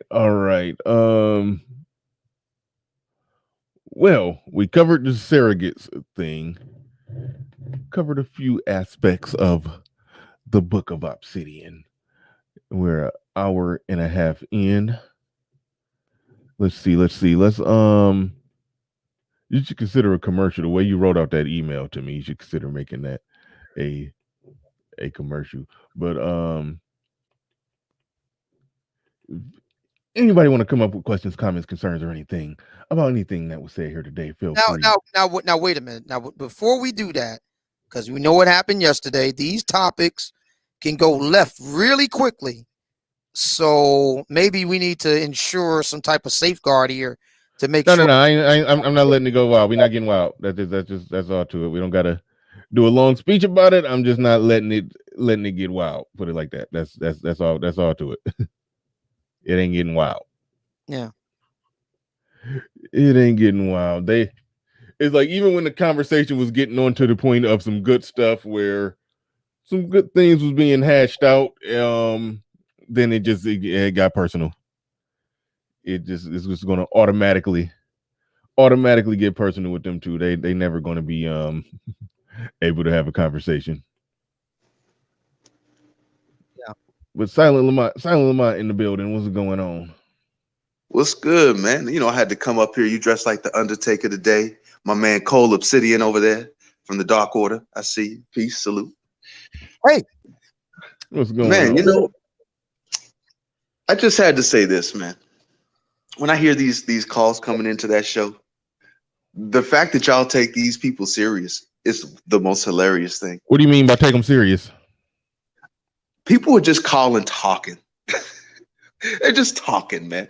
Motherfucker, like seriously, how many people actually know somebody making $200,000-$300,000 a year? These people ain't even met nobody making that much fucking money. They don't know anybody making that much money. I work in finance. The average idiot that's coming to me for financial advice about $60,000-$70,000 a year. People get online and there's a severe disconnect from the real world, man. These motherfuckers live in neighborhoods to where they would have to drive a half hour to get to the neighborhood of the people who make $400,000 a year. Well, see, the thing about the show, the thing about the show is that when he just asks them what do they want, they have no idea the cost of it. He has to tell them that you do realize everything that you just said right there. You do realize you're asking for a top 3% man right there. Yes, A lot of them, because hold on. The thing that I think you're missing is that a lot of them are mathematically oblivious to what it is that they're thinking that they're supposed to get. They know what they want. They don't have no inkling of the numbers behind it. So that's because all they did was look on BET. They saw an episode of Cribs. They saw the basketball hoes in New Jersey, and they just said, "I don't want to work, and I want to drink mimosas and have a nigga pay off my." That's as far as these fucking people get. Fantasy. They're sitting at home during COVID with nothing to do but watch fucking TV, and they say, "I want that girl's life. I want to be like Minka Kelly." Well, you're not a white woman. Sorry. I mean, I'm just saying, like, we have these conversations, and it's like, come on, man. Like, you motherfuckers are just talking. I mean, I get it. You have access to Instagram, so you can see people posting jewelry, and you can see people posting pictures of these big houses and these yachts, but that will never be you. And the fact that you think it will be you, you're an idiot. There's a difference between, it reminds me of, when the Powerball would get up to like 500 million, right? Or some crazy number. And you would go to work and you would sit around the office cooler and everybody would just be sitting around talking about, well, if I had $10 million, here's what I would do with it, right? But then no one of these fucking people actually think that they was about to be $10 million richer. They knew they was going to come their ass into work the next day. But they knew that it was fun to sit around the water cooler for 10 minutes and escape your real world and dream about what you would do if you had all of this money, okay? But no one was dumb enough to think you was not going to come bring your ass into the work tomorrow. You are living in a fucking fantasy world. And the fact that we are giving so much attention to these people who are so much living in fantasy, the fact that we give it attention is what allows us to keep coming. You won't ever get a high value man. You're a -2 at best, ma'am. Buy a gerbil. It's over. There is no conversation. So you do realize you just passionately made the point that's made on the show every night. What's that? That's the point that you just made, that you're a 2 at best and you're not going to get that. You need no. Correction. A -2. Okay. Yeah, but that's the point that's made on the show every night. The show isn't about telling them that they can get that. It's about talking them down from that ledge. But remember, Bernard, when I said it before, when that show started, you think the women get off of that phone and listen and say, oh, damn, okay, maybe I am crazy. No, they just carry their delusion to bother some other nigga. That's it. They don't get off of Kevin's show and say, okay, I understand. All right, these people are insane. They're insane. You're trying to have rational, legitimate conversations with insane people. How many times has Kevin gone through the whole spiel and you could just hear in her mind going, la, la, la, la, la, la, la. Okay, but it don't matter. This ain't her shit that man fucking said. It doesn't matter. It don't matter. On a major media platform that's getting higher views and nationally syndicated views, women are being gut punched with the truth. What they do with the information is up to them. But Kevin Samuels can't be charged up with no.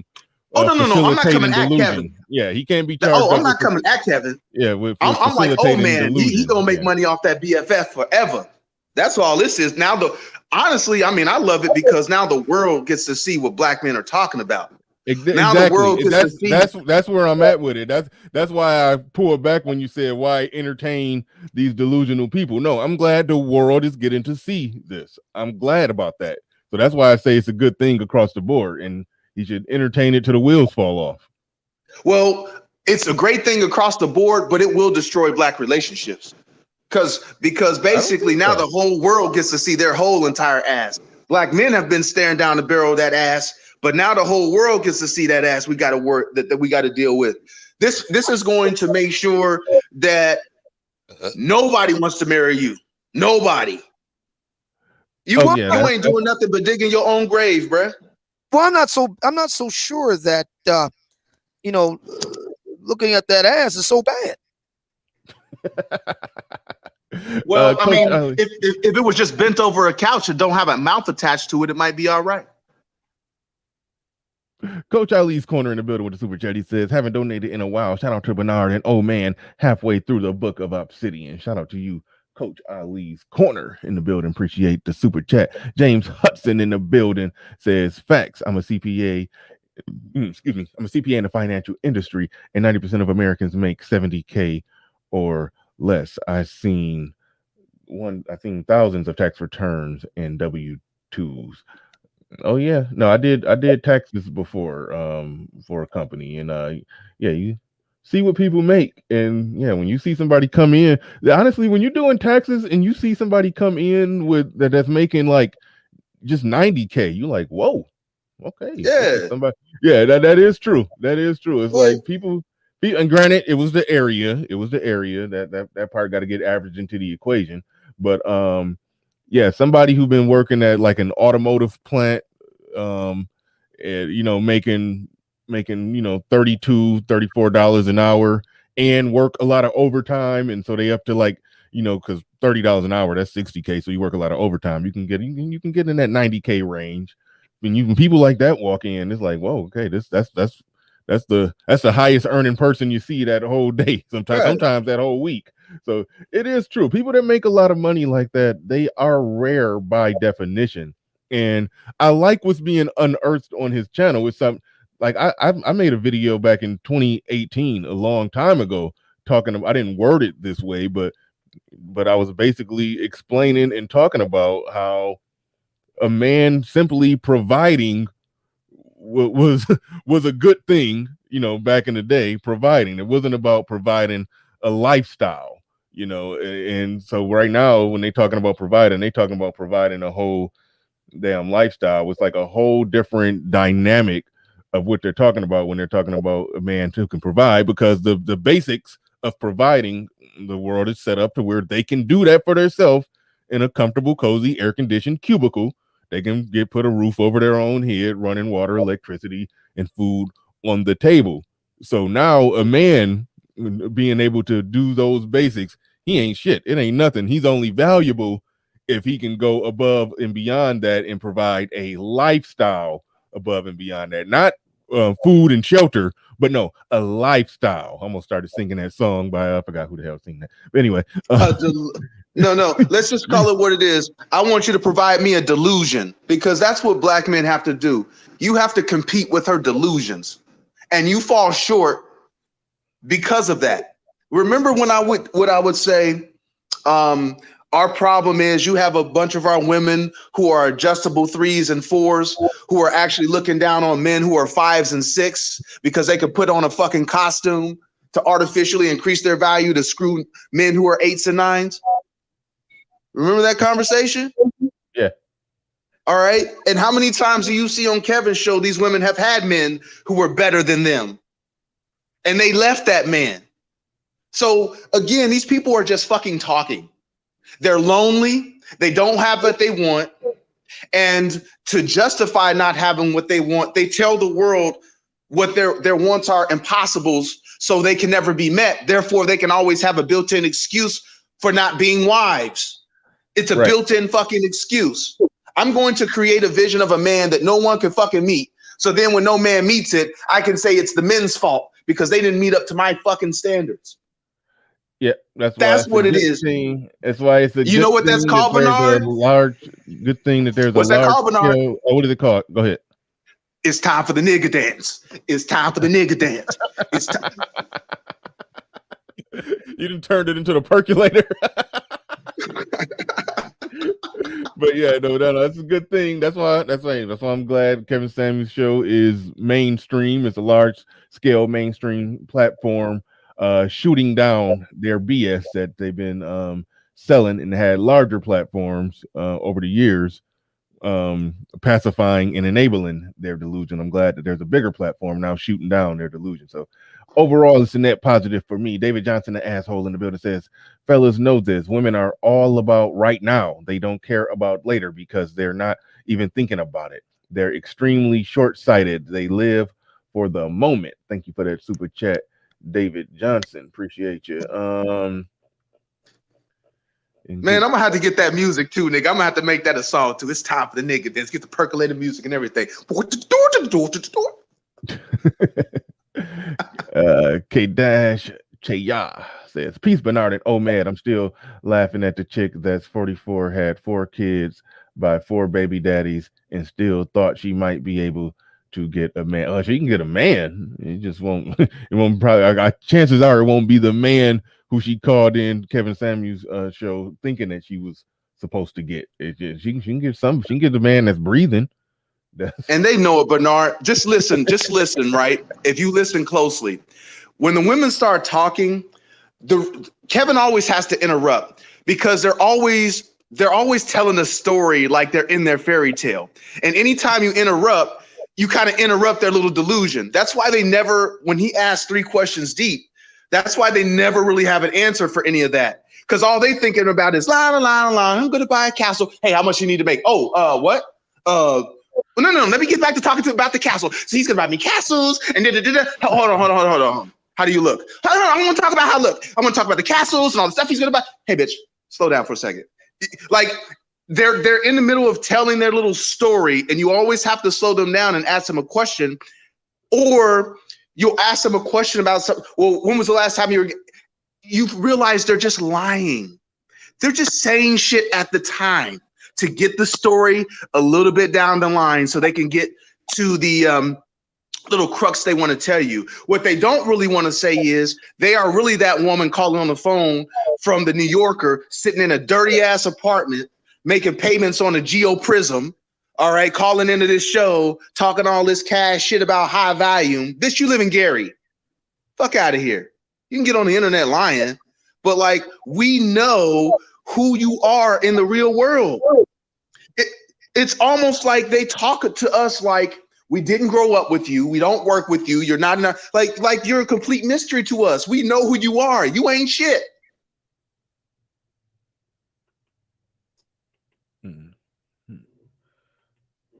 Melody in the building with the super chat. She says, "Hit the like button." And yes, definitely hit the like button. We got 485 people in here, only 185 on the likes. There's no reason why that shouldn't be at 285. We should be able to get it to jump immediately up to 250 right now as we speak. So hit that like button, fellas. Thank you.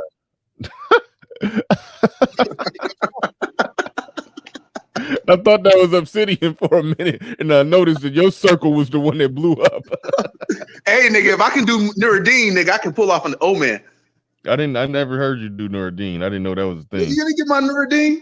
I had to hear him talk before I get it. See, the problem with these high school girls, see, they're not choosing these high school girls. No.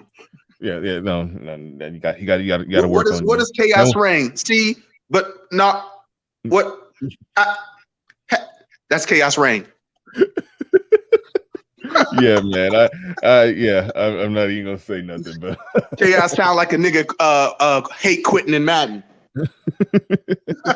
Another Patreon in the building. Big JT. Work at JT. Okay, Big JT 601 in the building. Shout out to you. Came through on the Patreon and appreciate you. Got to put your name and lights down there at the bottom. S. Howard in the building. He says, "Will we actually see women die alone in this game of chicken?" Wow. I'm gonna throw that one. I see Melody in the chat. Oh, my bad. Oh, go ahead. What about Melody? I was just gonna say, Melody, you know I only simp for you, baby.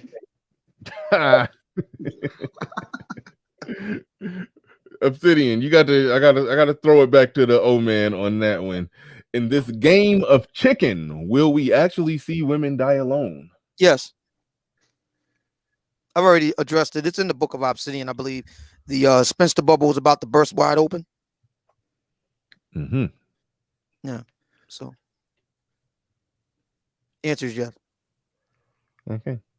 Hey fellas, I appreciate you having me on. I actually got my day job today. I gotta work this floor today. So I appreciate you having me on, man. It was a good time this morning. Salute to the chat. Bernard, and I'm out. All right, thanks, Silent. He did do a pretty good impersonation, didn't he? Of Chaos Reign. He got to work on his Nuruddin. And I'm talking about of me. Oh yeah, of you. Oh yeah. I see it's starting to catch on. Chapter 11, the Spinster bubble was about to bust wide open. You can check it out in the book of Obsidian. By the way, listen, I haven't had a chance to announce this, so this really is a kind of first look. I got off the phone the other day with my publisher, Book Baby. Big shout out to Book Baby. They're over in Pensacola, New Jersey, tri-state area. Always try to support local businesses. Did an excellent job with the Book of Obsidian. We're in talks right now to have them just do all the rest of my books for my own publishing, imprint, Obsidian Media Publications. By the way, if you're a writer and you got something, let me know what you think. Hit me up with your manuscript, theobsidianfiles@gmail.com. Let's talk. Anyway, got off the phone with the publisher, very nice lady over there, and that handles these sort of things. And they just sent me a big shipment. All right, it's on the way right now, just because they gave me a great deal, Bernard. Before I was getting smaller shipments, but they would only be here for like an hour before they right back out the door. So I got a big shipment this time. Half of the shipment is already accounted for with pre-orders, but the other half of the shipment is up for grabs. You want to get your signed copy of the Book of Obsidian right now. All the details will be in the chat room. All right. First come, first serve. Got a big shipment. Book Baby hooked the brother up. Half of that shipment is already out the door. I got the other half ready to rock and roll. Your personal signed autograph copy. Get them in right now. Bid them in. Get them in. First come, first serve by big shipment, over 100 books. And half of the shipment is already accounted for. So if you want to get the other half, get them in, bid them in. Link is in the chat room. Hurry up. Little Big Nate is telling you to be careful with a big shipment of a 450-page book. Be careful about your back lifting that up, walking it up those stairs. Oh, yeah. Oh, yeah. You ain't lying about that. I thought about that. I thought about that the other day. Like if they send you, I don't know, 50 books or so, 100, however many. I don't know how big the shipment is, but I could imagine it's over 100 this time. Yeah. Okay. Yeah. I had no idea how many you was getting at one time, but yeah. That's they can get heavy. They can get heavy getting it up those stairs. 3 flights. I like to be on the top floor. There's one thing about Obsidian. I like to be on top of the world. You know, I'm a member of the Pyramid Club, and we're nearly 60 floors above the city of Philadelphia. The view is great. Great view. Like I said, the ladies don't want to pass anything like that up. How would you like to be on the rooftop overlooking the city of brotherly love, looking down on Billy Penn's head, drinking some Chardonnay? Trust me when I tell you, most ladies ain't turning that down. Mm-hmm. I see. Let's see. Big JT 601. I got to put your name and lights down here for becoming a new Patreon. I'm typing that right now. Big JT and Maurice. I don't want to say your government name. Jedi Mac, aka whatever you're calling yourself now. I forgot. But Jedi Mac just sent the Cash App. I appreciate that. Thank you for that. And Big J 601 made the list down there, scrolling across the bottom. Appreciate you. Appreciate all the new Patreons who have come through. And as Melody says right there, like, subscribe, share, Cash App, all of that good stuff right there. And you can also see right there what Obsidian just posted. Get your autographed copy of the Book of Obsidian now. Send 35 USD to Obsidian Radio or PayPal him at paypal.me/Obsidian Media Network. Be sure to include your name and street address. And thank you. All right. Yeah, that's starting to really catch on there. That's great. Yeah. That's great. Yeah, absolutely. And good that the book sales are going well. The Book of Obsidian is not in danger of being 70% off for a limited. Oh no. No way, no how. We're just getting started. It's great, and it really is a groundbreaking effort. It's the first of its kind in the field, and it's going to be great. I see my man AC is in the building. Hey, AC, what's going on, man? I always wanted to move to Liberty Place. He would know what that is. He's in the tri-state area, so he knows what Liberty Place is. But I always have my eye on that.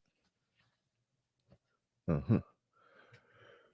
When you say the first of its kind, The full address is 1 Liberty Place in downtown Philly. That's the full address, 1 Liberty Place. Anyway, go ahead. no, when you say this, the book is the first of its kind in its field. What specifically do you mean by that? I mean, there's been dating coaching books before. I guess you're referring to the emphasis on the non-select guy. Well, that's part of it, but the other part of it is the way it's written, it's structured. Not to say that there haven't been other books that include things like in the industry phrases, back matter, like a glossary. Alan Roger Curry's Mode 1 has one. The Game by Neil Stiles Strauss has one. Iceberg Slim's Pimp: The Story of My Life has one. But the way that the book is written, it's written, and you know about this, is written to address, macro issues and micro issues. So it's a combination of different factors. It's a big book. It's written to address problems in our time right now. It's not theoretical. It's more ripped from the headlines in a kind of Law and Order kind of way. And it's really it's something that a lot of people have never really seen before. So Mr. Shane Vicious says, get the book for 50% off and get a free copy of Don't Forget Your Crown. Yeah, that's good. That's good. And Judge saying, perhaps called the no select discount. Yeah, that's good. That's good. Your guy, your main man, your buddy Derek Jackson has been quiet lately. And rightly so. He should be quiet. Yeah, he very quiet and rethink his life. Yeah, okay. He tried to. We'll put it like this. This is what I think. I think had that response to his video thing that he did, had that went over well, I think he would still be making videos. But that went over so badly that he just had to completely take a step back and say, he can't put out a video right now. He can't. He got to rethink. He got to recalibrate and do a whole new move. The next time we see him, I think he's going to be in a pulpit preaching the gospel or something. I don't know. I don't think we're going to see him trying to do the YouTube thing the same way again. I just don't see it. Yeah. Well, let me answer this question. The brother in the chat room asked, does the Book of Obsidian promote Mode 1?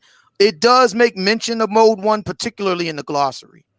But so I do cite Alan Roger Curry's work in the glossary to the Book of Obsidian. He is cited as a source. Mm-hmm. But throughout the text itself, you know what? I have to check. I don't think I make many mentions of him in the actual text itself. I can check it right now though. Stand by. But yeah, I do specifically mention him in the glossary. We got the artist formerly known as Jedi Mac saying, damn it, says Bernard Riley, damn it, there's no such thing as non-select. Every man is select. Shaking my head. Your thoughts? Well, I mean, grab the book, read it for yourself, and make a decision. You can get your signed copy right now, and got a big shipment coming in. And those, first come, first serve. Half the shipment is already accounted for with pre-orders, so that leaves the other half of the shipment. First come, first serve. Grab the book for yourself. Be happy to give you a signed autograph copy and come to your own conclusion. By the way, please do me a solid and head on over to Amazon and give me a review. It all means the same anyway. Good review, bad review. Just give me a review of the book. Let me know what you think. Mm-hmm. Good stuff. Good stuff. Shout out to Jessica X. She says some quiet would do him good. He was messing up even more with every video he was doing. Yeah, it's like he just couldn't make a proper. Okay, the only thing that they did that almost looked like a proper calculated step, and I gave him credit for this when I responded to it. When they did what amounted to, I think, like an 8-minute pre-recorded video just explaining what was going on. She showed herself on camera in the battle bonnet, as they're calling it. But she showed up on camera. They it was pre-recorded, probably rehearsed, probably a take or two, but either way it go, they did it. They put the information out there. It was clear. It was precise. It was a lot of word salad and nonsense, but that was the best that you could expect given the situation. Everything else from that nervous, choppy video that he did to their live stream where he was sitting next to her and it was asking live questions, and the chronology of certain events was getting a little murky, and everything, the response video to their video, all of those have been horrible missteps. So I only out of the 4 videos he made since the incident, I can only give him credit. One of them seemed like it was a step in the right direction. There's not even a such thing as a step in the right direction for him in this point, but that was the only one that almost looked like they were doing, like he was doing something that kind of made sense. But everything that he's did has just been a complete blunder in trying to correct this thing. And last I checked, he was down to, I know you say it doesn't matter, but I want to get the tally on how many subs he's down to now. Yeah, we can do that right now. Let me check my social. Yep. Oh, you checking Social Blade? Yeah, I'll go over to Social Blade and check it right quick. But while we do that, it was Lil Big Nate asked a question about can we talk about the fact that the women, his mistresses, to the extent that we're aware of them, we don't know the third one. I've heard rumors, but we can't confirm. We don't have any pictures. But the first 2 are considered barely average at best. I would say that the second one would be closer to that than the first. The first, by definition, is exotical, so I'll grant him that one. But the second one, yeah, she's more in line with what you would see here in Black America. Looking at Derek Jackson's Social Blade for his YouTube, he is now down to 727,000 subscribers. Yep. He has a net loss of 24,000 thus far. Yeah, that's a lot.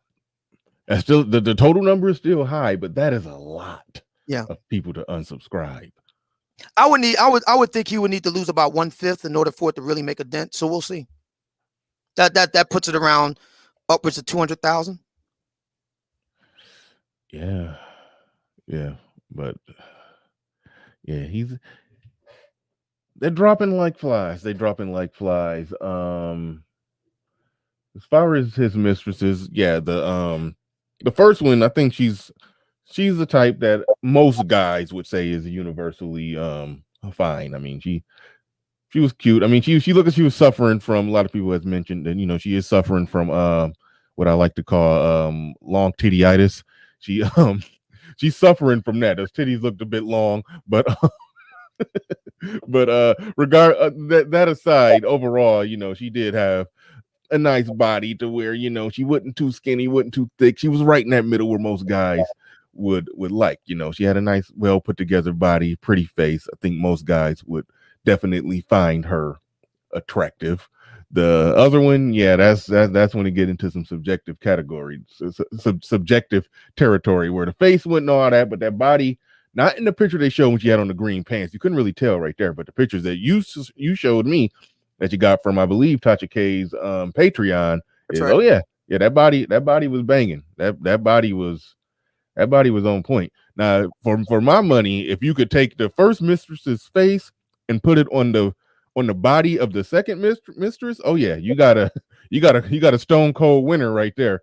So but overall, I think that yeah, that second one, some people like no, some people she's a no-go. For some, it depends on what you like. It's subjective with her. Yeah, given, and especially given the backstory of the first one, and we know that whole situation, yeah, you are kind of underwhelmed, but it doesn't surprise me. I've always been underwhelmed with Jackson. He's an empty stew, and that's a commentary on the state of things in Black America itself. We need to focus more, and this is where Man of Tomorrow comes in. We need to focus more on productivity and substance among men than Mm-hmm. just flash, surface superficiality. Yeah. You know, and I know the reason why a lot of guys would rather go the Derek Jackson route. Get pumped in the gym and all that, because it's easier. It's very hard to become a high value man. It's very difficult because there's a lot of moving parts and very complex and takes a lot of time. And you have to kind of get the stars to align. It's not just a matter of money alone. Money is a starting point, but you have to get the right people. They have to like you. They have to accept you. You have to be able to provide value to other men. See, that's the reason why Derek Jackson could never work with black men, because he never provided any value to black men. Black women will eat it up, and they have. But you have to provide value to other men, which is tough. That's extremely difficult. This is the reason why Kevin is so important, because, like him or not, he's proven himself to be able to provide value to other men. Now, people will say, like Kendra G said in her video, you owe everything to black women. I don't know if I go that far. There's some truth in it, but I don't know if I go as far, because if it wasn't for men supporting Kevin, he wouldn't be in the position where he is now. He spent the Right. first 3 years specifically aiming content at black men. So that served as the prelude to what he's doing now. So I think there's some truth in her statement, but it's not, as absolute as she attempts to make it. Well, it's a pointless statement for two reasons. One, like you alluded to, even before he started doing content for women, black men were supporting him, and even while doing content for women, he's still advocating for men, and men are funding it. That's right. That's correct. Can't stress it enough. That's All right. of those $100, $2, $100, $200, $300, $100, $300.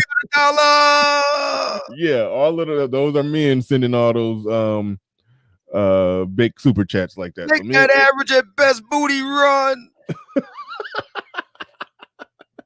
Yeah, those are men funding that. Secondly, when her saying you owe everything that you got right now to black women, that's to imply that the things that he's saying and that he's doing is to denigrate black women and just to put them down. Whereas if she opened her mind and like looked and Reg, look at Reg in the building, yeah.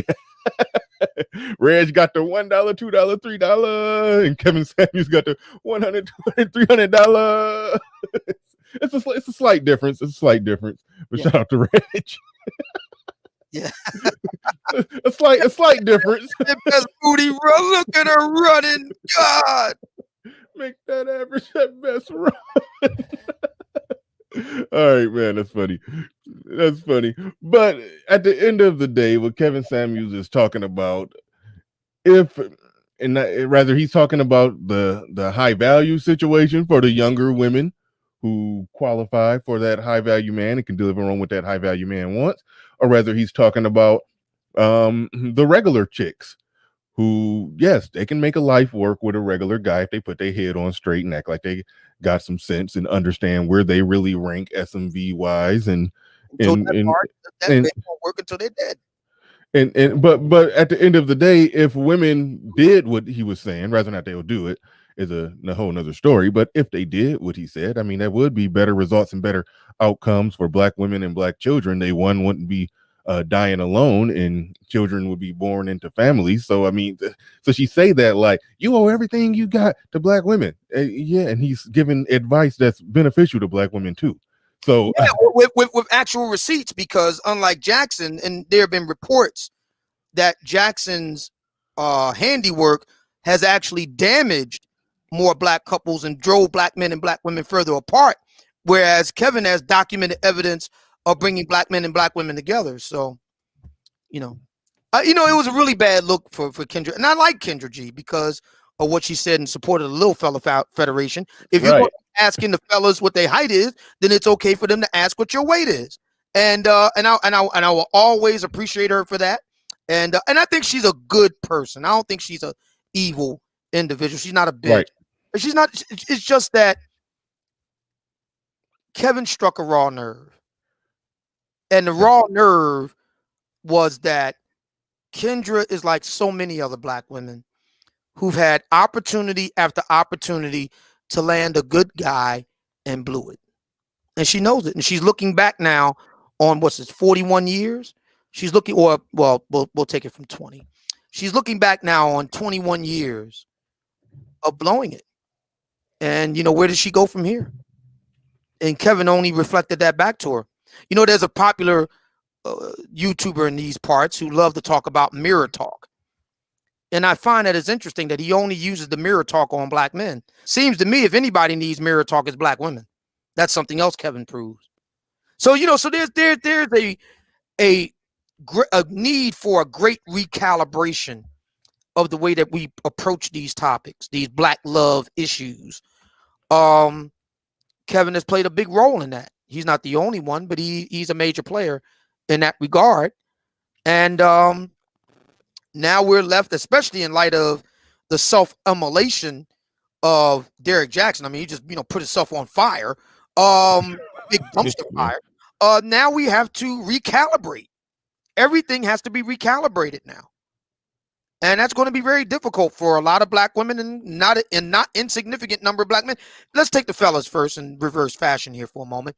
A lot of brothers can't transition into a high value man. They don't have the stuff. They don't have the right stuff to do it. They just don't. They don't have the intelligence. They don't have the social savvy, the conscientiousness, the work ethic, the patience. They just don't have it. And for a lot of black women, obviously, they don't have what it takes to, qualify for and retain a high value man, especially within the context of not countenancing him having other lovers. Then you mean you're going to be all of that for him? I mean, what one person can be everything to another person? Let me think about that for a minute. What one person can be everything to another person? In an age where we live now, black Americans, black men and black women live longer than ever. I mean, you just go back to the actuarial records. Black people, had a life half as what it is today in terms of lifespan. Mm-hmm. So, for black women whose argument is, I can't get, when this is Kendra D's argument, I can't get with the idea of my man having other lovers, then that means you're going to be everything to him sexually. And I mean everything. And if that's going to be your position, then I strongly urge a plant-based diet. It'll make things on the other door a lot easier. Mm-hmm. To Mac the Trucker in the building with a super chat, he says, did you see Daphnique? That's a weird name. Daphnique Springs comedy sketch on Derek. It's hilarious. No, I did not see that. Daphnique Spring. No, I'm not familiar with that name. Yeah, not at all. But no, didn't see it. Dig Thug in the building. He said, it's funny how we pride ourselves in identifying with the black inventors in history. However, we shoot down any remnants of that. And indulgence in science and tech is dismissed heavily in our community. Productivity shaming. Yeah, it's interesting point. Yeah, the same people that probably, that would shoot that down probably will in another breath big up black inventors through history. Yeah. During the month of February, nonetheless, Yeah, anyway. that's more of a romanticism, mm-hmm. Kind of romantic thing. But he's right. Less than 10% of all college grads at present are in STEM programs or hold STEM degrees. So, and then all STEM degrees ain't the same. Like I said, all colleges ain't the same. Getting no disrespect to Mahari, but getting an MD from Mahari and getting an MD from University of Pennsylvania Hospital, two different things. Snuggles 668 in the building. He says $100, $200, $300. I'm not rich like you guys. Hey, you the $5 champion of the world over here. I appreciate all them $5 you hit me with. He said, I'm not rich like you guys, so this is all I could do. By the way, what do you all think is a good collab that we are going to be seeing? I don't know. I mentioned on there's a few I'm talking about me collabing with people. There's a few names I got on my list that I plan to reach out to. Just stay tuned to be patient. I'm going to try to make some things happen. Um me and Roger Report are going on Saturday.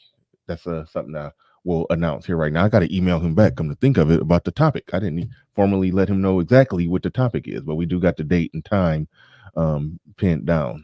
So And Saturday. something, Snuggles can also he can inspire Reg, because he's the $5 champion. $5, $10, $15. Yeah, there you go, Reg. Yeah, go ahead and up that. $5, $10, $15. There you go.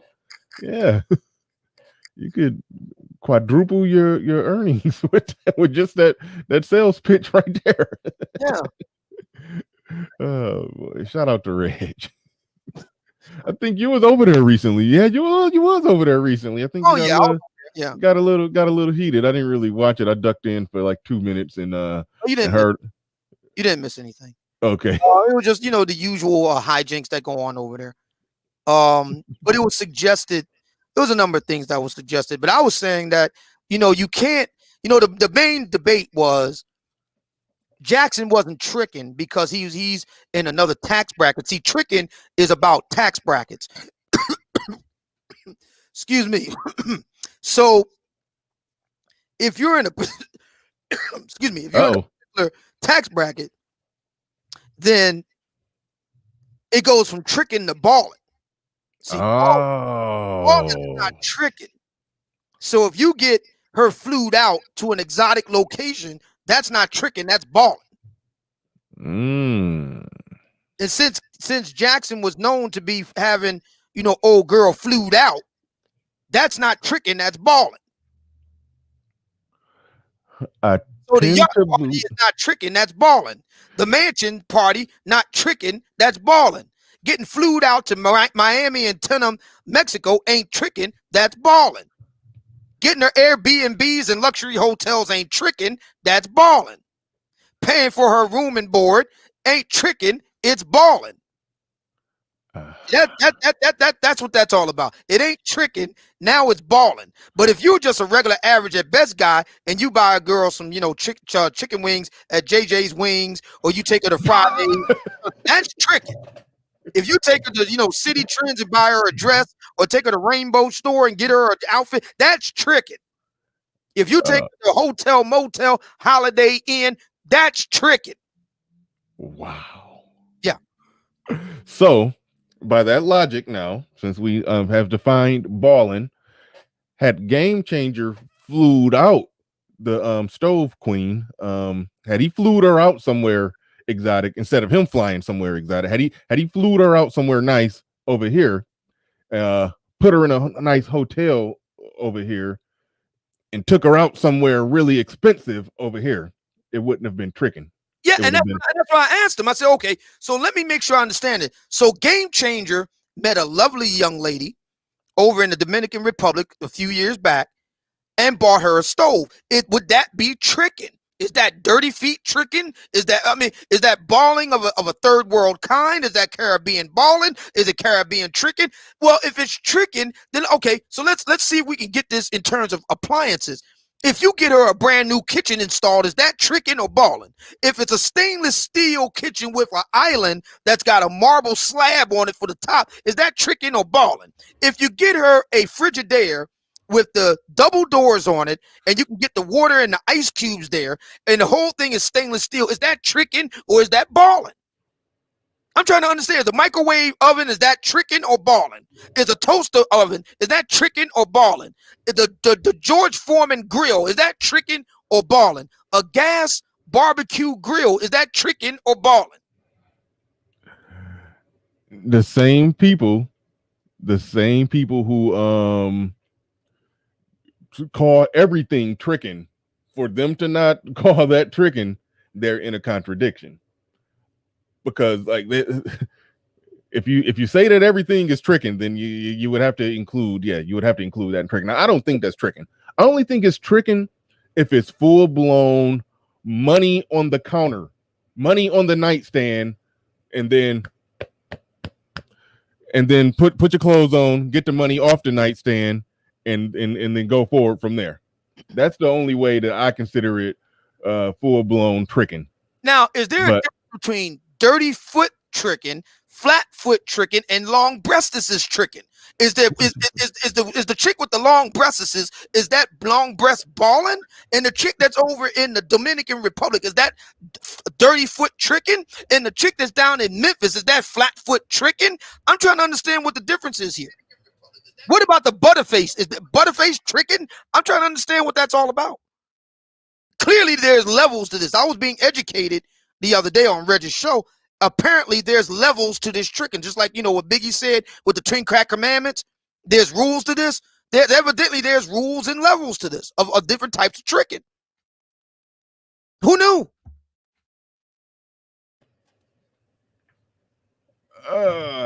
We about to find out, because the person who laid out the difference to you just took the link. Who laid out the difference between tricking and balling. So we got AC Star Talk Radio in the building. Yo, what's good, Bernard? What's good, old man? Hey, old man. What's up, man? What's good, baby? How you? Congrats on the book, my G. I'm gonna grab a copy. King Dodongo, thank you for the super chat. I'm gonna grab a copy. Maybe we can meet up in the gallery or somewhere nice, man, and you can sign it for a brother, man. You know what I'm saying? I ain't going nowhere until after June. I know, right? That's what I said. I ain't going nowhere until after May or June up here. Yeah. We done both New Jersey and Pennsylvania flew back. But my point is, right? The whole thing that we was trying to say to Obsidian that day was this. What Kevin Jackson is doing is actually tricking, right? It's tricking, right? You mean when you have a particular economic threshold, you said it's Kevin balling. Jackson. It's literally balling because you're doing it. You're balling out. You're having fun, right? It's different. If you flying broads in intercontinental places, or even if you just in the Western Hemisphere, you island hopping, right? That's still balling, but you're tricking. Right, like tricking for us is you go to the motel or you spend $60 on a bra. That's tricking. But when you get to a certain economic threshold, you're no longer tricking. You're balling, right? It's not as detrimental to your lifestyle or to your character as it would be when you on a lower echelon and you tricking. What your man Game Changer did, that was tricking. You buy a stove for a bra where you ain't getting no meals off the stove. You ain't gonna never get a Spanish cook meal. You ain't gonna get no mojijo, no nothing. But that's nothing. That's you not just brought a stove for somebody that you ain't gonna never see again. That's tricking, my G. That's the difference. That's not the understanding of the account that I have from Game Changer. My understanding was that she was only too happy to make meals for him and other service him. So he clearly got value out of that. So that still would come under the program of under the aegis of dirty foot, third world dirty foot broad tricking. Even though it didn't set him back anything.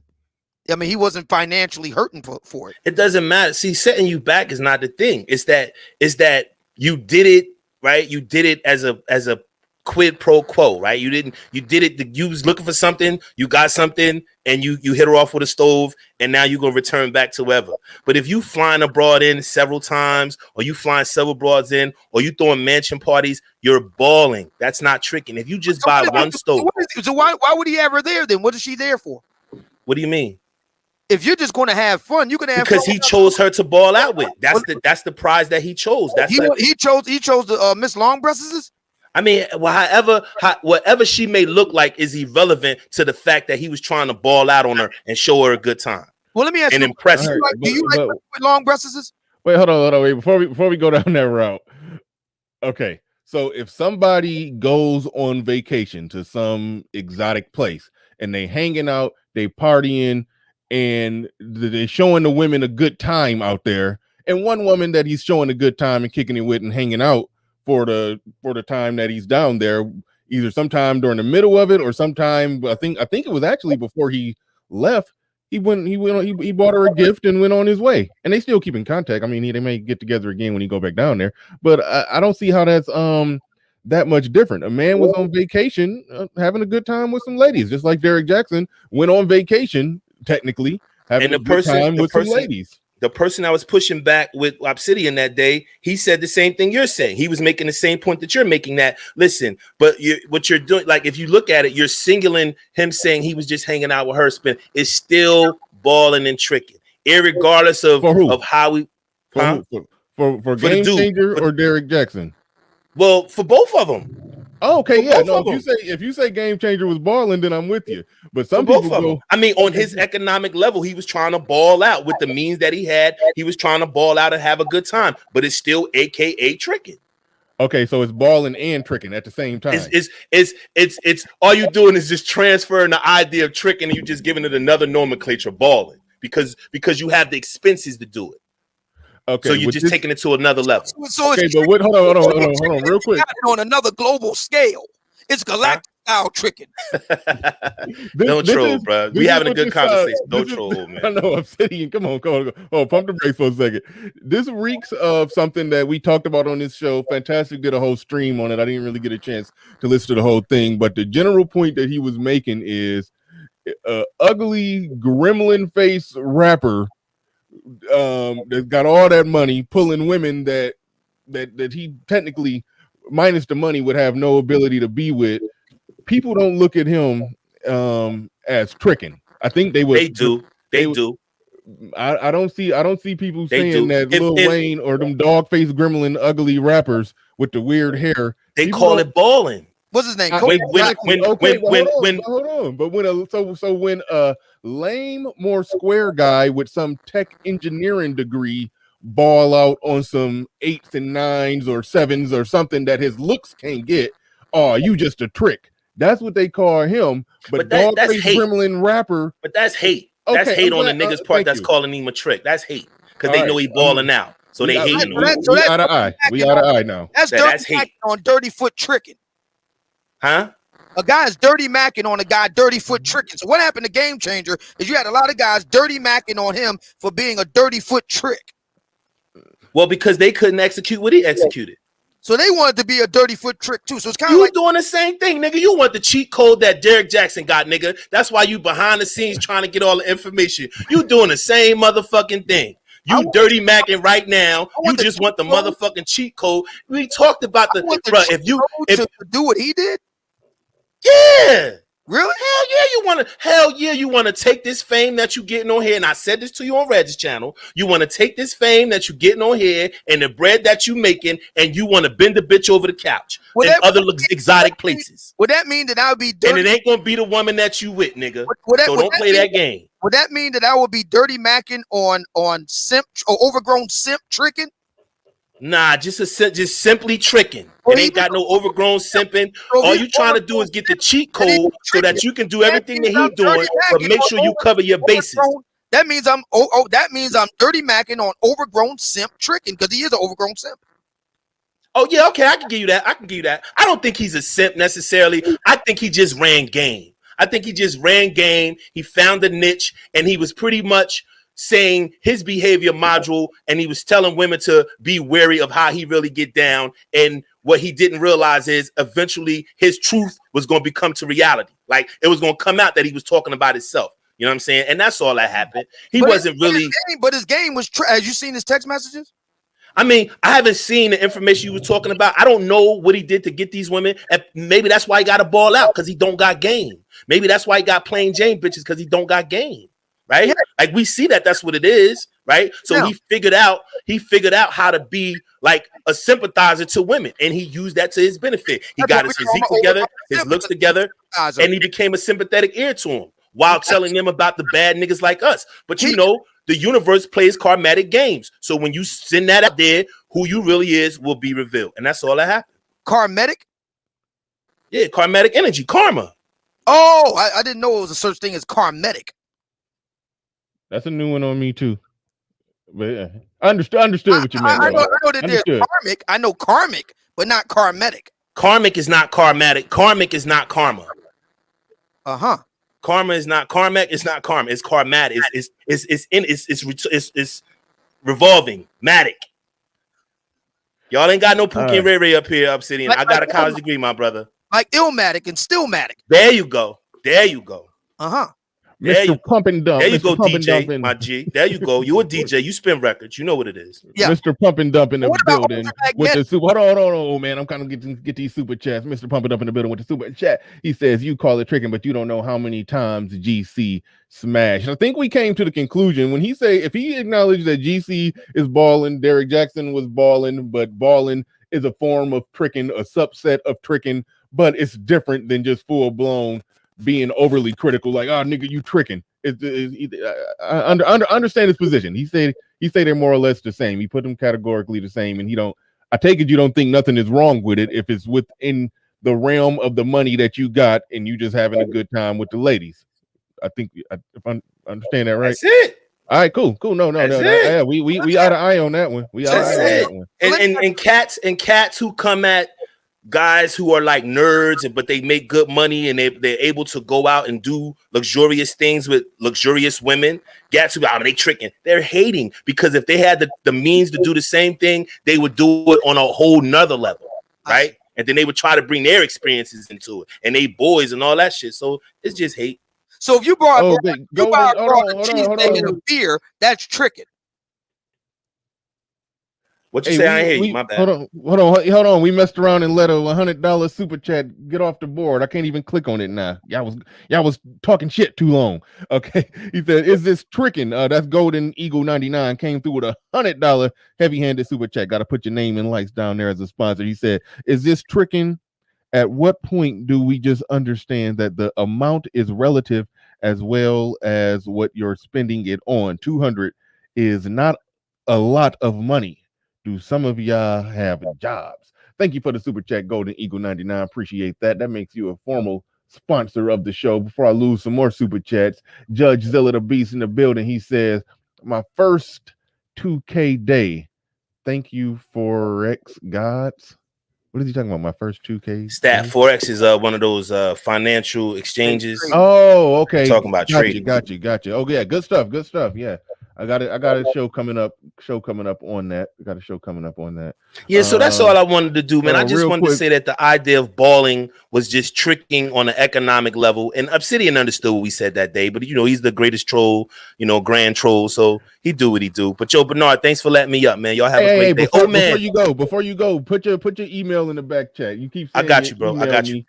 And then I never see it. So I think we are wide. Yeah, I'm gonna do it now. I got you. I'm gonna do it now. Yep. Yo, thanks for letting me up. Yo, man, I'm gonna get the book, man. Then we'll holler about the signing later, bro. Thank you. You can get a signed book just by going to the link in the chat room. I'll send you out a signed book, so you got to worry about it. Thank you. All right, bro. No doubt. Appreciate it. Thank you. All right. S. Howard II in the building says Jackson has two identities. The husband is tricking. The player is balling. He's also paying to keep them separate. Well, not paying enough to keep them separate. But anyway. All right. Hey, can I say this before I leave? Can I say this real quick before I leave? Real quick. I just want to ask you this question. Go ahead. You got it. Do you think and I know this is probably going to piss Obsidian off, but I got to ask this question. Do you think KS had anything to do with these people coming out on this cat? No. Ooh. I asked Bernard. I didn't ask you. Of course, you're going to say no because that's your team. It's absolutely positively zero evidence of that. But damn, that would be a boss move. That's what I'm saying. That's what I thought. Motherfucker coming at your chest and you really making money. You could put a couple dollars out there to make some. We call this in jail. We call this toast, right? When you about to get bailed out and then you be mad. You got your bag and then you go to sign out and then you got a warrant somewhere. So I wouldn't be surprised if he paid some money to have that toast pop up. It's absolutely, as far as I know, it's absolutely positively zero evidence for that. So it's not even right to even be talking about it or because that's indirectly charging him up. There's no evidence for it, but yeah, that would be a hellified boss move, man. I can't even lie. Evie now in the building, she says, "Is this troll week?" Bernard Riley, shout out to you. Thank you for the super chat. I appreciate that. That's a interesting theory. But anyway, moving along. Somebody says I need to explain flatfoot tricking and man to explain dirty foot tricking. I guess I'll figure out Dirty Mac tricking and all the other tricking levels. Okay, the crash course in flatfoot tricking. Flatfoot tricking is what I refer to when I say money on the nightstand. Is you just flat out, you didn't take her out. It wouldn't no spending money on her, no buying nothing, no spending no extra time. It's just flat foot. Hey, how much? $100. Boom, let's go. That's flat foot tricking. It's just just straight cut to the chase tricking. Money on the nightstand.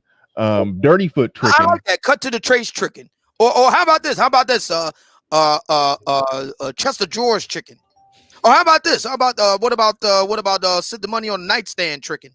Yeah, that's all flat foot tricking. I believe dirty foot tricking refers to the similar form of flat foot tricking, but you're doing it with dirty foot bitches.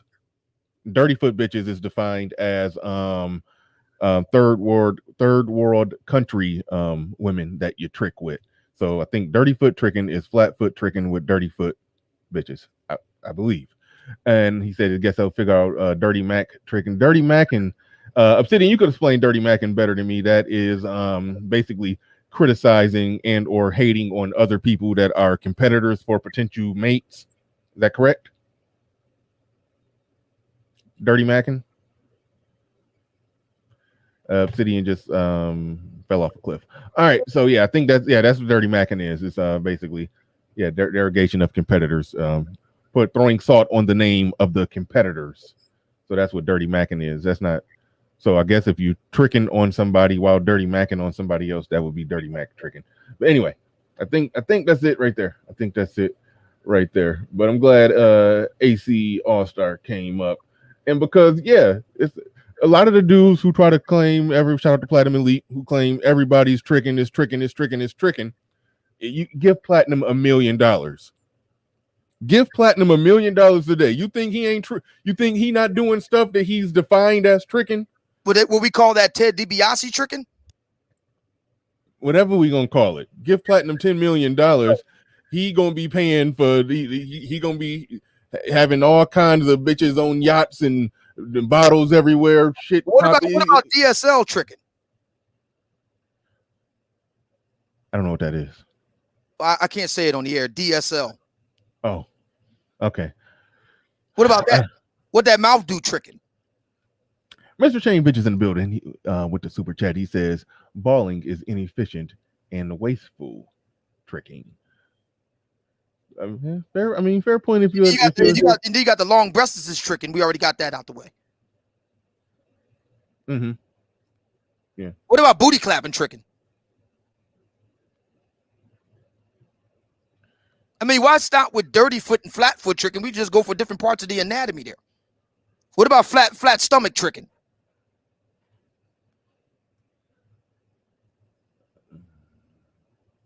Yeah. Oh, what about two in the bush tricking?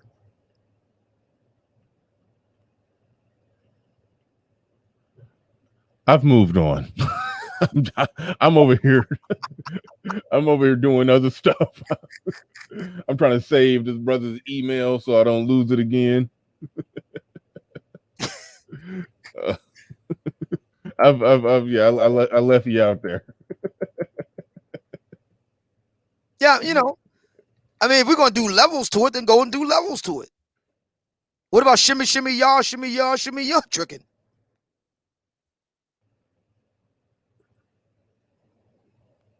What about that? Hey, they telling me the email is not recognizable. My email? No. AC All Star. Oh. They saying that's not a recognizable email. Let me see. All right. Well, yeah, okay. I think I copied and pasted that correctly. But anyway, I'll figure it out. But yeah. Yeah, the good old tricking conversation. We're back here. That room made a really good point. If you got flat foot tricking and dirty foot tricking, what about women that got really good arches? Would we call that arch foot tricking or Dr. Scholl's tricking? I mean, what we call that? That's good orthopedic tricking right there.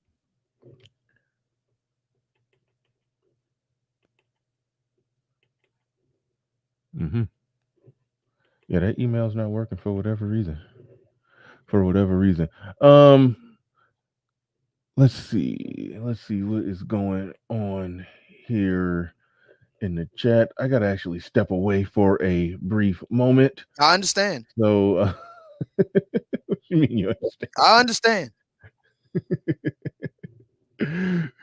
All right, I gotta step away for a brief moment. I will be back in about 2 minutes. You can take the take the reins and talk to them about the many ways of tricking, the many different ways Oh of yeah, it's a tricking. fine art to trick it. Who knew?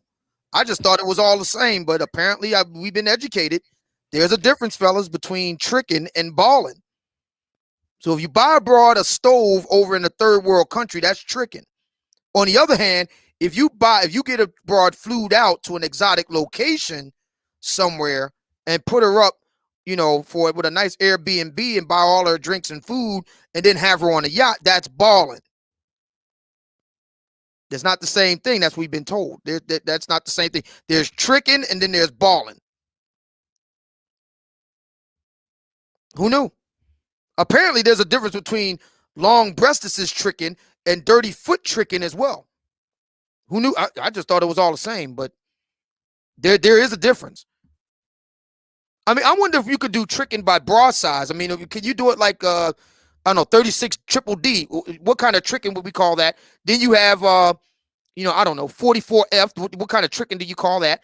Could we do it by bra size, bra strap? What's the deal there?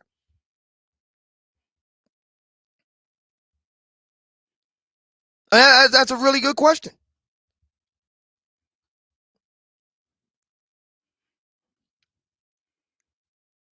What if she's got a really small breastises? What if she's like, flat chested? Is that a certain type of tricking too? Is that the itty bitty, committee tricking? What's the deal there?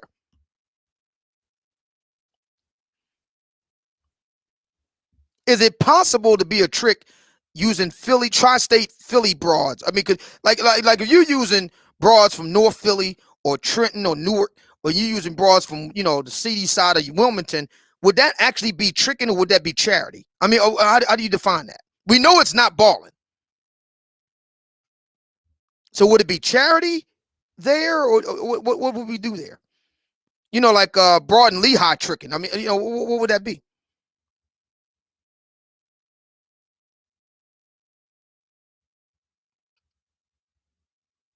Well, what about East New York? What about that? Would it be tricking there too? You know, Brownsville, Brooklyn tricking. I mean, I don't know. Bushwick Ave tricking, Red Hook tricking. I don't know.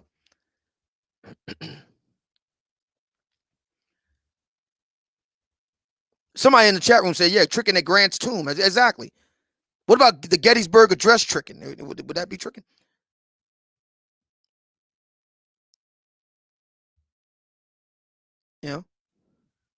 What's the name of that Canarsie Brooklyn tricking? What was that all about? East 86th Street in Brooklyn tricking. What's that all about? Charles Merchant with the $10 super chat. He says it is more advantageous for Kevin Samuels for Jackson to be standing when he knocks him down, not flat on his face. The anti-hero is more important to the movie than the hero. So that's the reason why I don't think he had anything to do with it. I don't think he had anything to do with it. What about Atlantic Avenue in Brooklyn?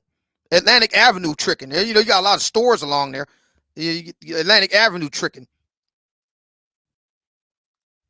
Yeah, you got some hard-looking broads up there in Brooklyn too, along Atlantic Avenue. Some hard-looking chicks up there.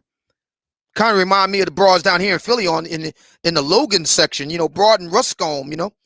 Them broads look really rough.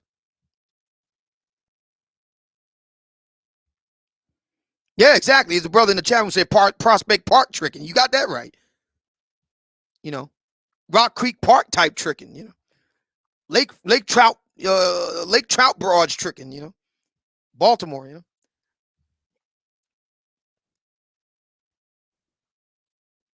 Yeah, Coney Island. Yeah, how about that? I was out Coney Island some years back. Yeah, that was That was an experience. Coney Island tricking, yeah. You have no idea what you're gonna get out there. Coney Island looking broads.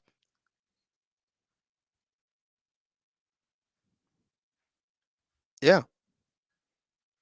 Bensonhurst, yeah, that's another one. Bensonhurst tricking.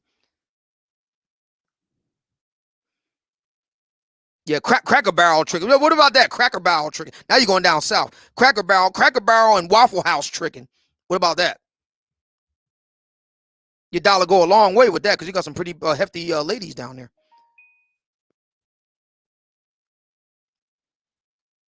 Oh, here you go. You say South Philly tricking. You know, there might be a section of South Philly that it might be worth. It's called Bella Vista. What about Bella Vista tricking in South Philly?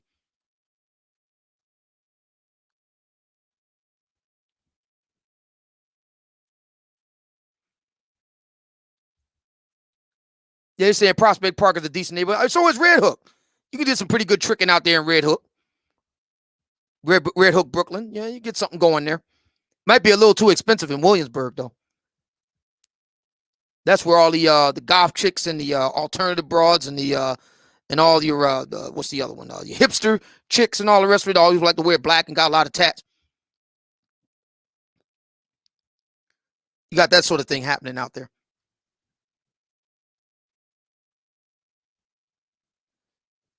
What about? I'll tell you what. How about the Boogie Down Bronx? Gun Hill tricking up there in the Boogie Down. Gun Hill tricking.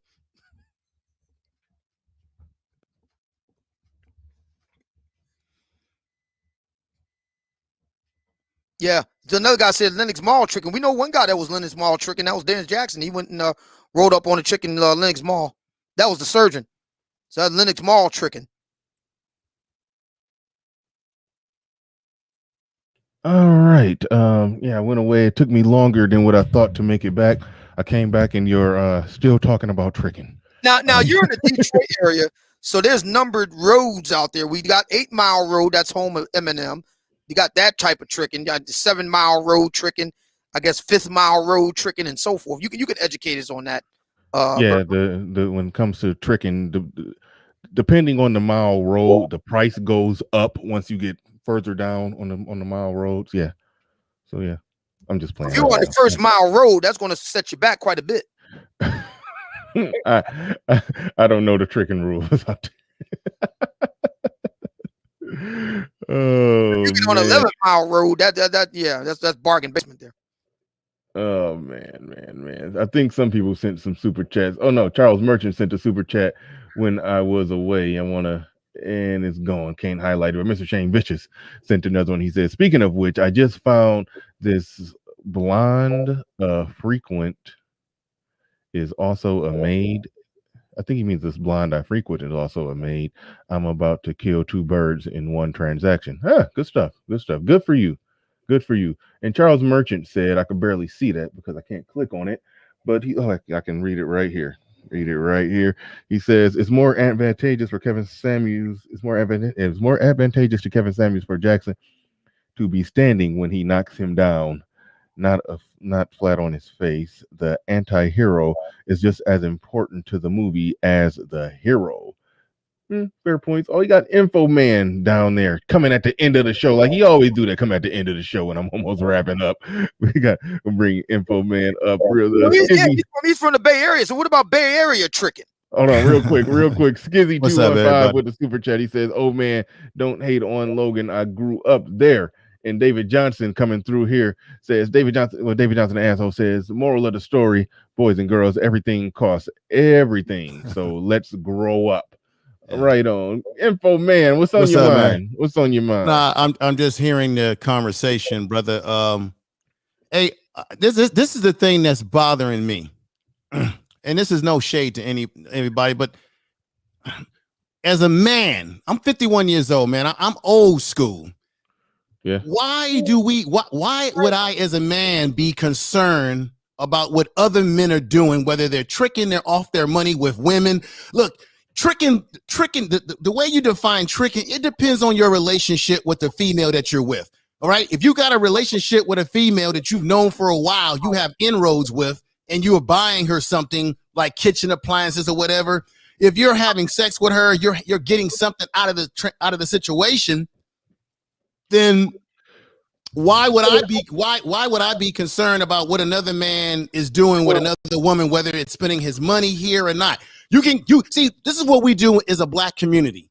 We like to put pretty words on stuff. Oh, now we want to call it balling. If it's tricking, it's fucking tricking. You can call it balling, you can call it whatever.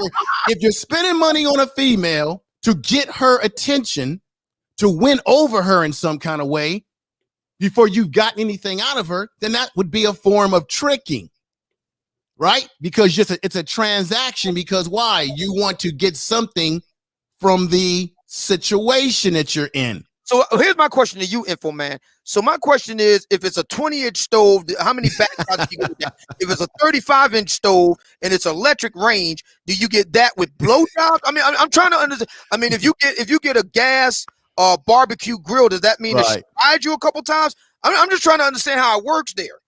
No, I mean, I think it's fair.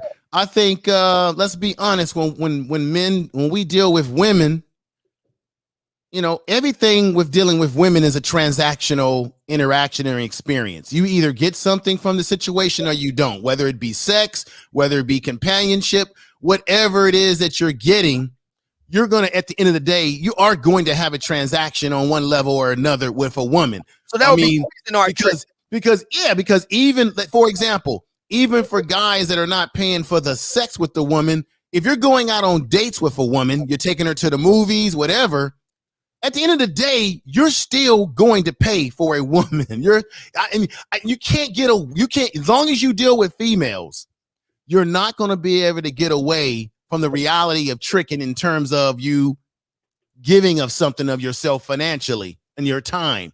That's just, that's the way the system is, as how it's been set up. So so there's KitchenAid tricking. KitchenAid, tricking, whatever you may be. So, I mean, we know these things go on.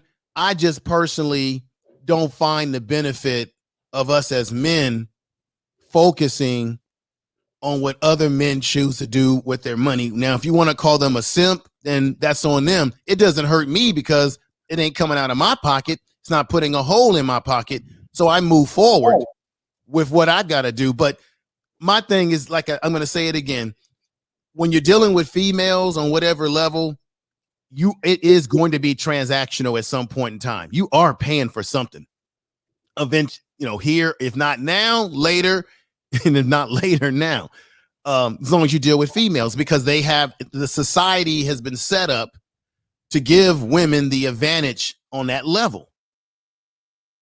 Because we have been conditioned in society that men are providers, right? We're hunter-gatherers, right?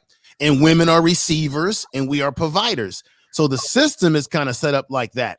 I mean, even for those of you who talk about passports and stuff, even in other cultures, like in the continent of Africa, if a man wants to marry or have many women, he must be able to show a dowry. He must be able to show that he can afford many, many women economically. So that would be Mufasa tricking. Right. Black Panther tricking, whatever you want to call it. So, whatever you want to call it, So, but Obsidian, man, congratulations. I'm up here in all good fun with you, brothers, and everybody out there in the chat room. But congratulations on your book, Thank sir. you. I'm going to have to pick up a copy myself. I can get it off of Amazon, right? You definitely can, but you can also get a signed copy directly from me as well. Okay.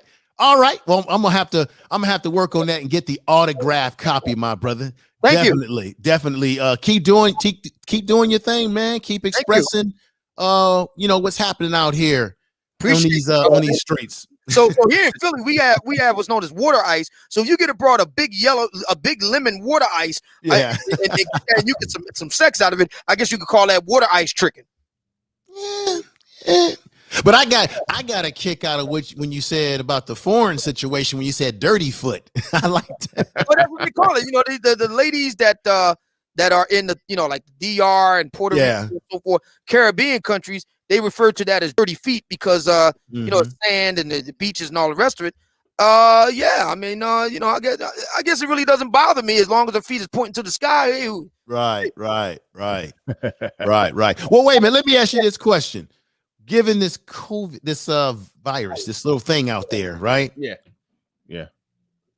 How is it affecting people's or brothers' ability with these women out here now? Has it changed the game in terms of getting with females? Because now you're thinking about, man, does she checked out in that area? I mean, it adds another element if anybody even gives a damn about that.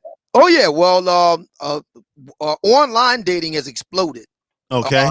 Yeah, Wall Street Journal did a big story about that, and it includes Bumble, believe it or not. So yeah.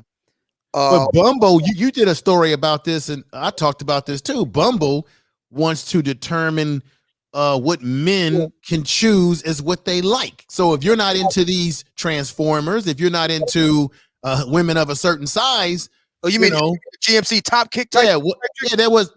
Didn't you talk about that or somebody? There was a big story about that, about how they're trying to how they're trying to edit how we as men choose what we particularly like. For the GMC wide body tricks, the Dodge Ram for the Dodge Ram tough type chicks. Yeah, it's crazy. I'm sending you something else, man. You're something else. You're something else, man. You're something. I one chick online. She said, the weight doesn't matter because it matters about your height. I said, listen, if you're 5'10" and you're 180 pounds, right, a dress size 18-20. That's pretty damn big. There are guys your height that ain't your weight. Well, let me ask you this question, Obsidian. I notice when you're younger, when you're in your 20s and you're younger, you're more willing to be wow and deal with all these different types of women. But as I get older, I don't want a woman. I don't want a woman who's big like that. You mean cow tipping? Yeah, because you're older. You don't want all that weight on you. Oh yeah, them joints, your heart. Yeah, you got a little heart, you got heart, you got all these things to worry about. So I don't want a heavyweight loving woman on me, man.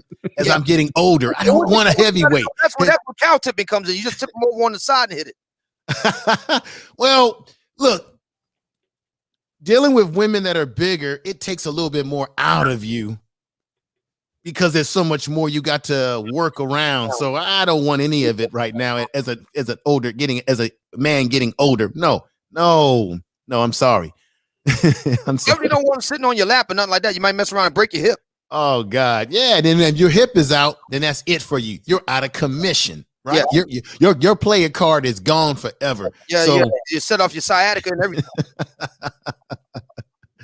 But hey, Bernard, keep doing what you're doing, man. I just came up to have a little fun with y'all, man. Good. Y'all having a good conversation here, and it's becoming enjoyable to just like kind of let it all out. I've seen Obsidian is letting it all out with the different labels to tricking, what have you. Yep, no doubt. Thanks for coming up, man. Thanks for coming up. Appreciate you. Yeah, man. Y'all, take care. Take care. All right, man. Keep doing your thing. Right, you know what? Information man does raise a big point. You got ladies that are okay. Now, Miss Kendra G is quite endowed. All right, we'll just say it like that. And there is a legitimate point because the summertime that could be an issue with. I don't want to go into the details, but things could get quite sweaty. I'll just put it that way. Sweaty. So that does raise an interesting question as to how do you what's the plan for ventilation there? Yeah. Sweaty titties are a thing. Zero in the building says, can you trick on donuts if you're not really hungry, but you want something sweet? That's tricking. Indigenous TV says, I pay for nothing, not in a marriage or when I was single.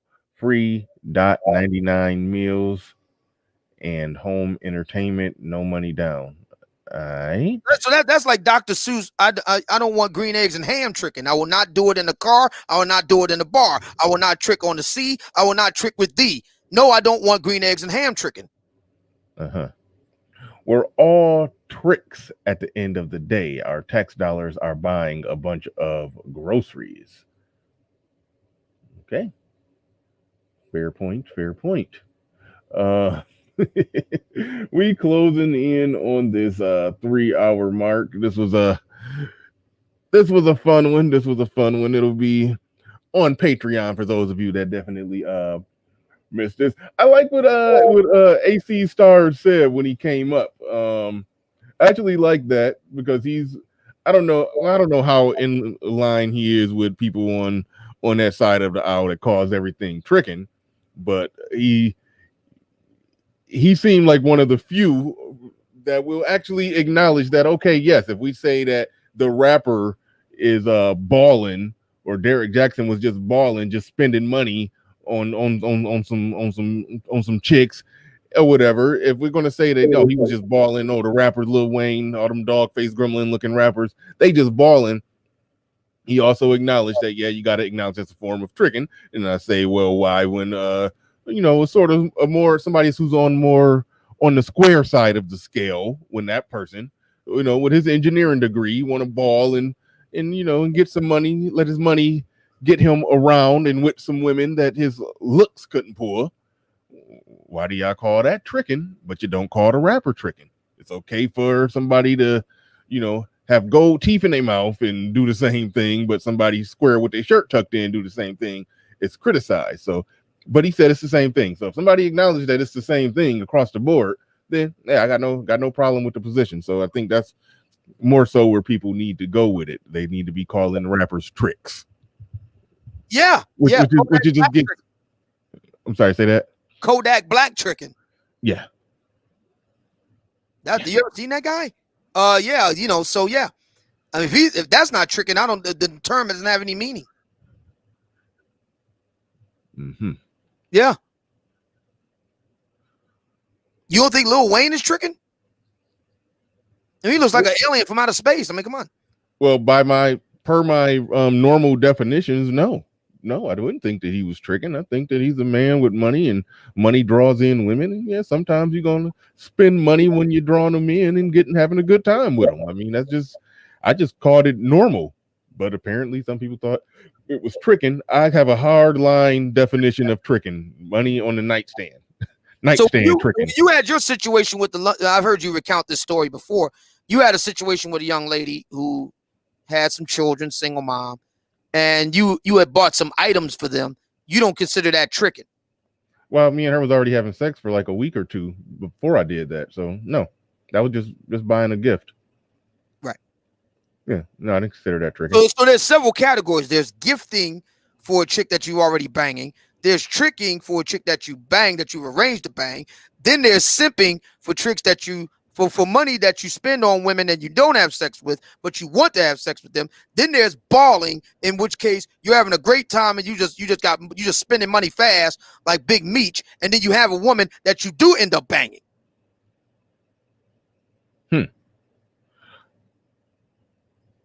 Yeah, I think I follow where you're going with that. Mr. Shane Vicious says basically balling is delusional tricking.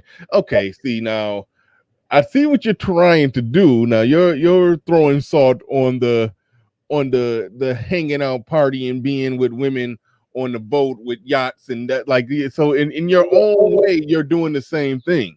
You're criticizing somebody who's getting it in a different way. If they're truly enjoying the yacht parties and having a lot of, we can assume, better looking women around them than just full blown go to backpage.com and put offer $80 to a chick to just come, and then you put it on the nightstand and then y'all pump back and forth for the 10, 15 minutes, and then that's done. I mean, yeah, if that's your thing, but I don't think that they are categorically the same as just full blown the flat foot tricking that you're talking about doing. I don't think they're categorically the same.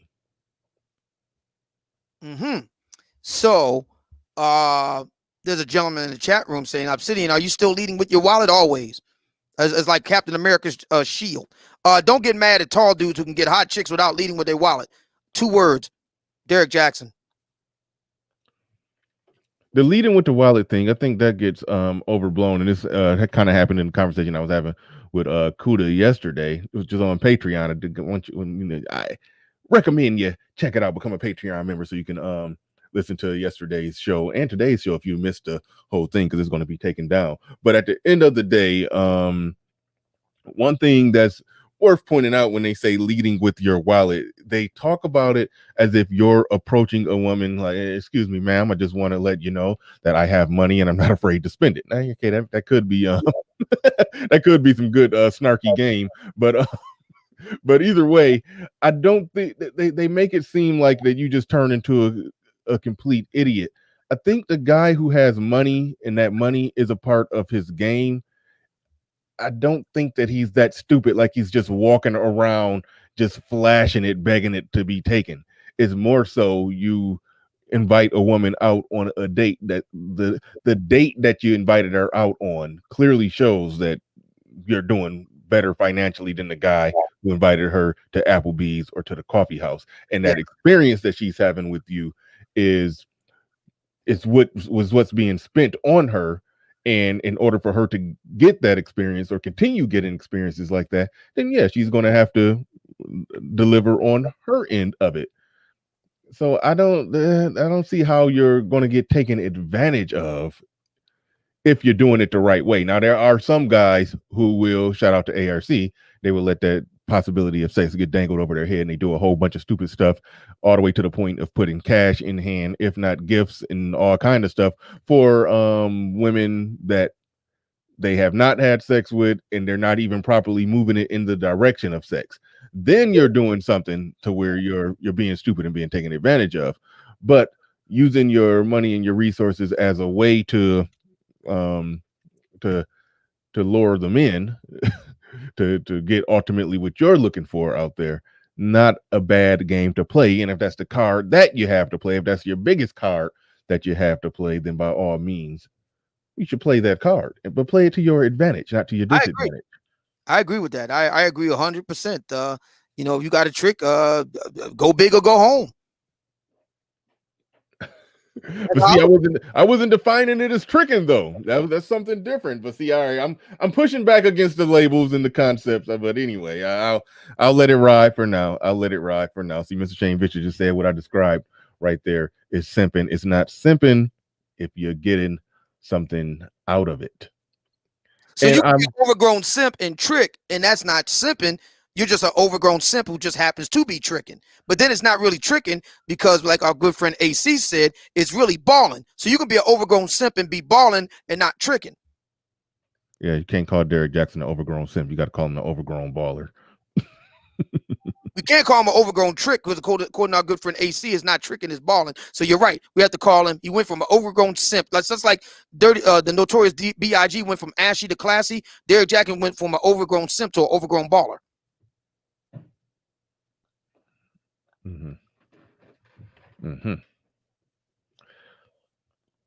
What about IOUs? Oh, never mind. All right, we're about to wrap this up. Thanks so much, man. I appreciate it. All right, make sure that if you guys haven't done it already, go ahead and tell them. I was about to botch it. Go ahead and tell them how they can get their hands on the Book of Obsidian. Yes, how to get the signed copy. Of the Book of Obsidian. Just got a big shipment. It's on its way in as we speak. And half of the shipment is already spoken for with pre-orders. So that means the other half is up for grabs. You can get your signed autographed copy of the Book of Obsidian, a manual for the 21st century Black American gentleman. The first book, the first true book ever written and published by the Black Manosphere. You can get your copy right now by sending $35 or more. More is always better. $35 or more to my Cash App, $ Obsidian Radio, $ Obsidian Radio, or to my PayPal, www.paypal.me/Obsidian Media Network. Please don't forget to include your name and address so I know where to send the book to. Because believe it or not, there have been guys who sent me money and didn't include a name and address. So please include your name and address. I really appreciate it. Thank you. All right, we out of here. Peace. Thank you.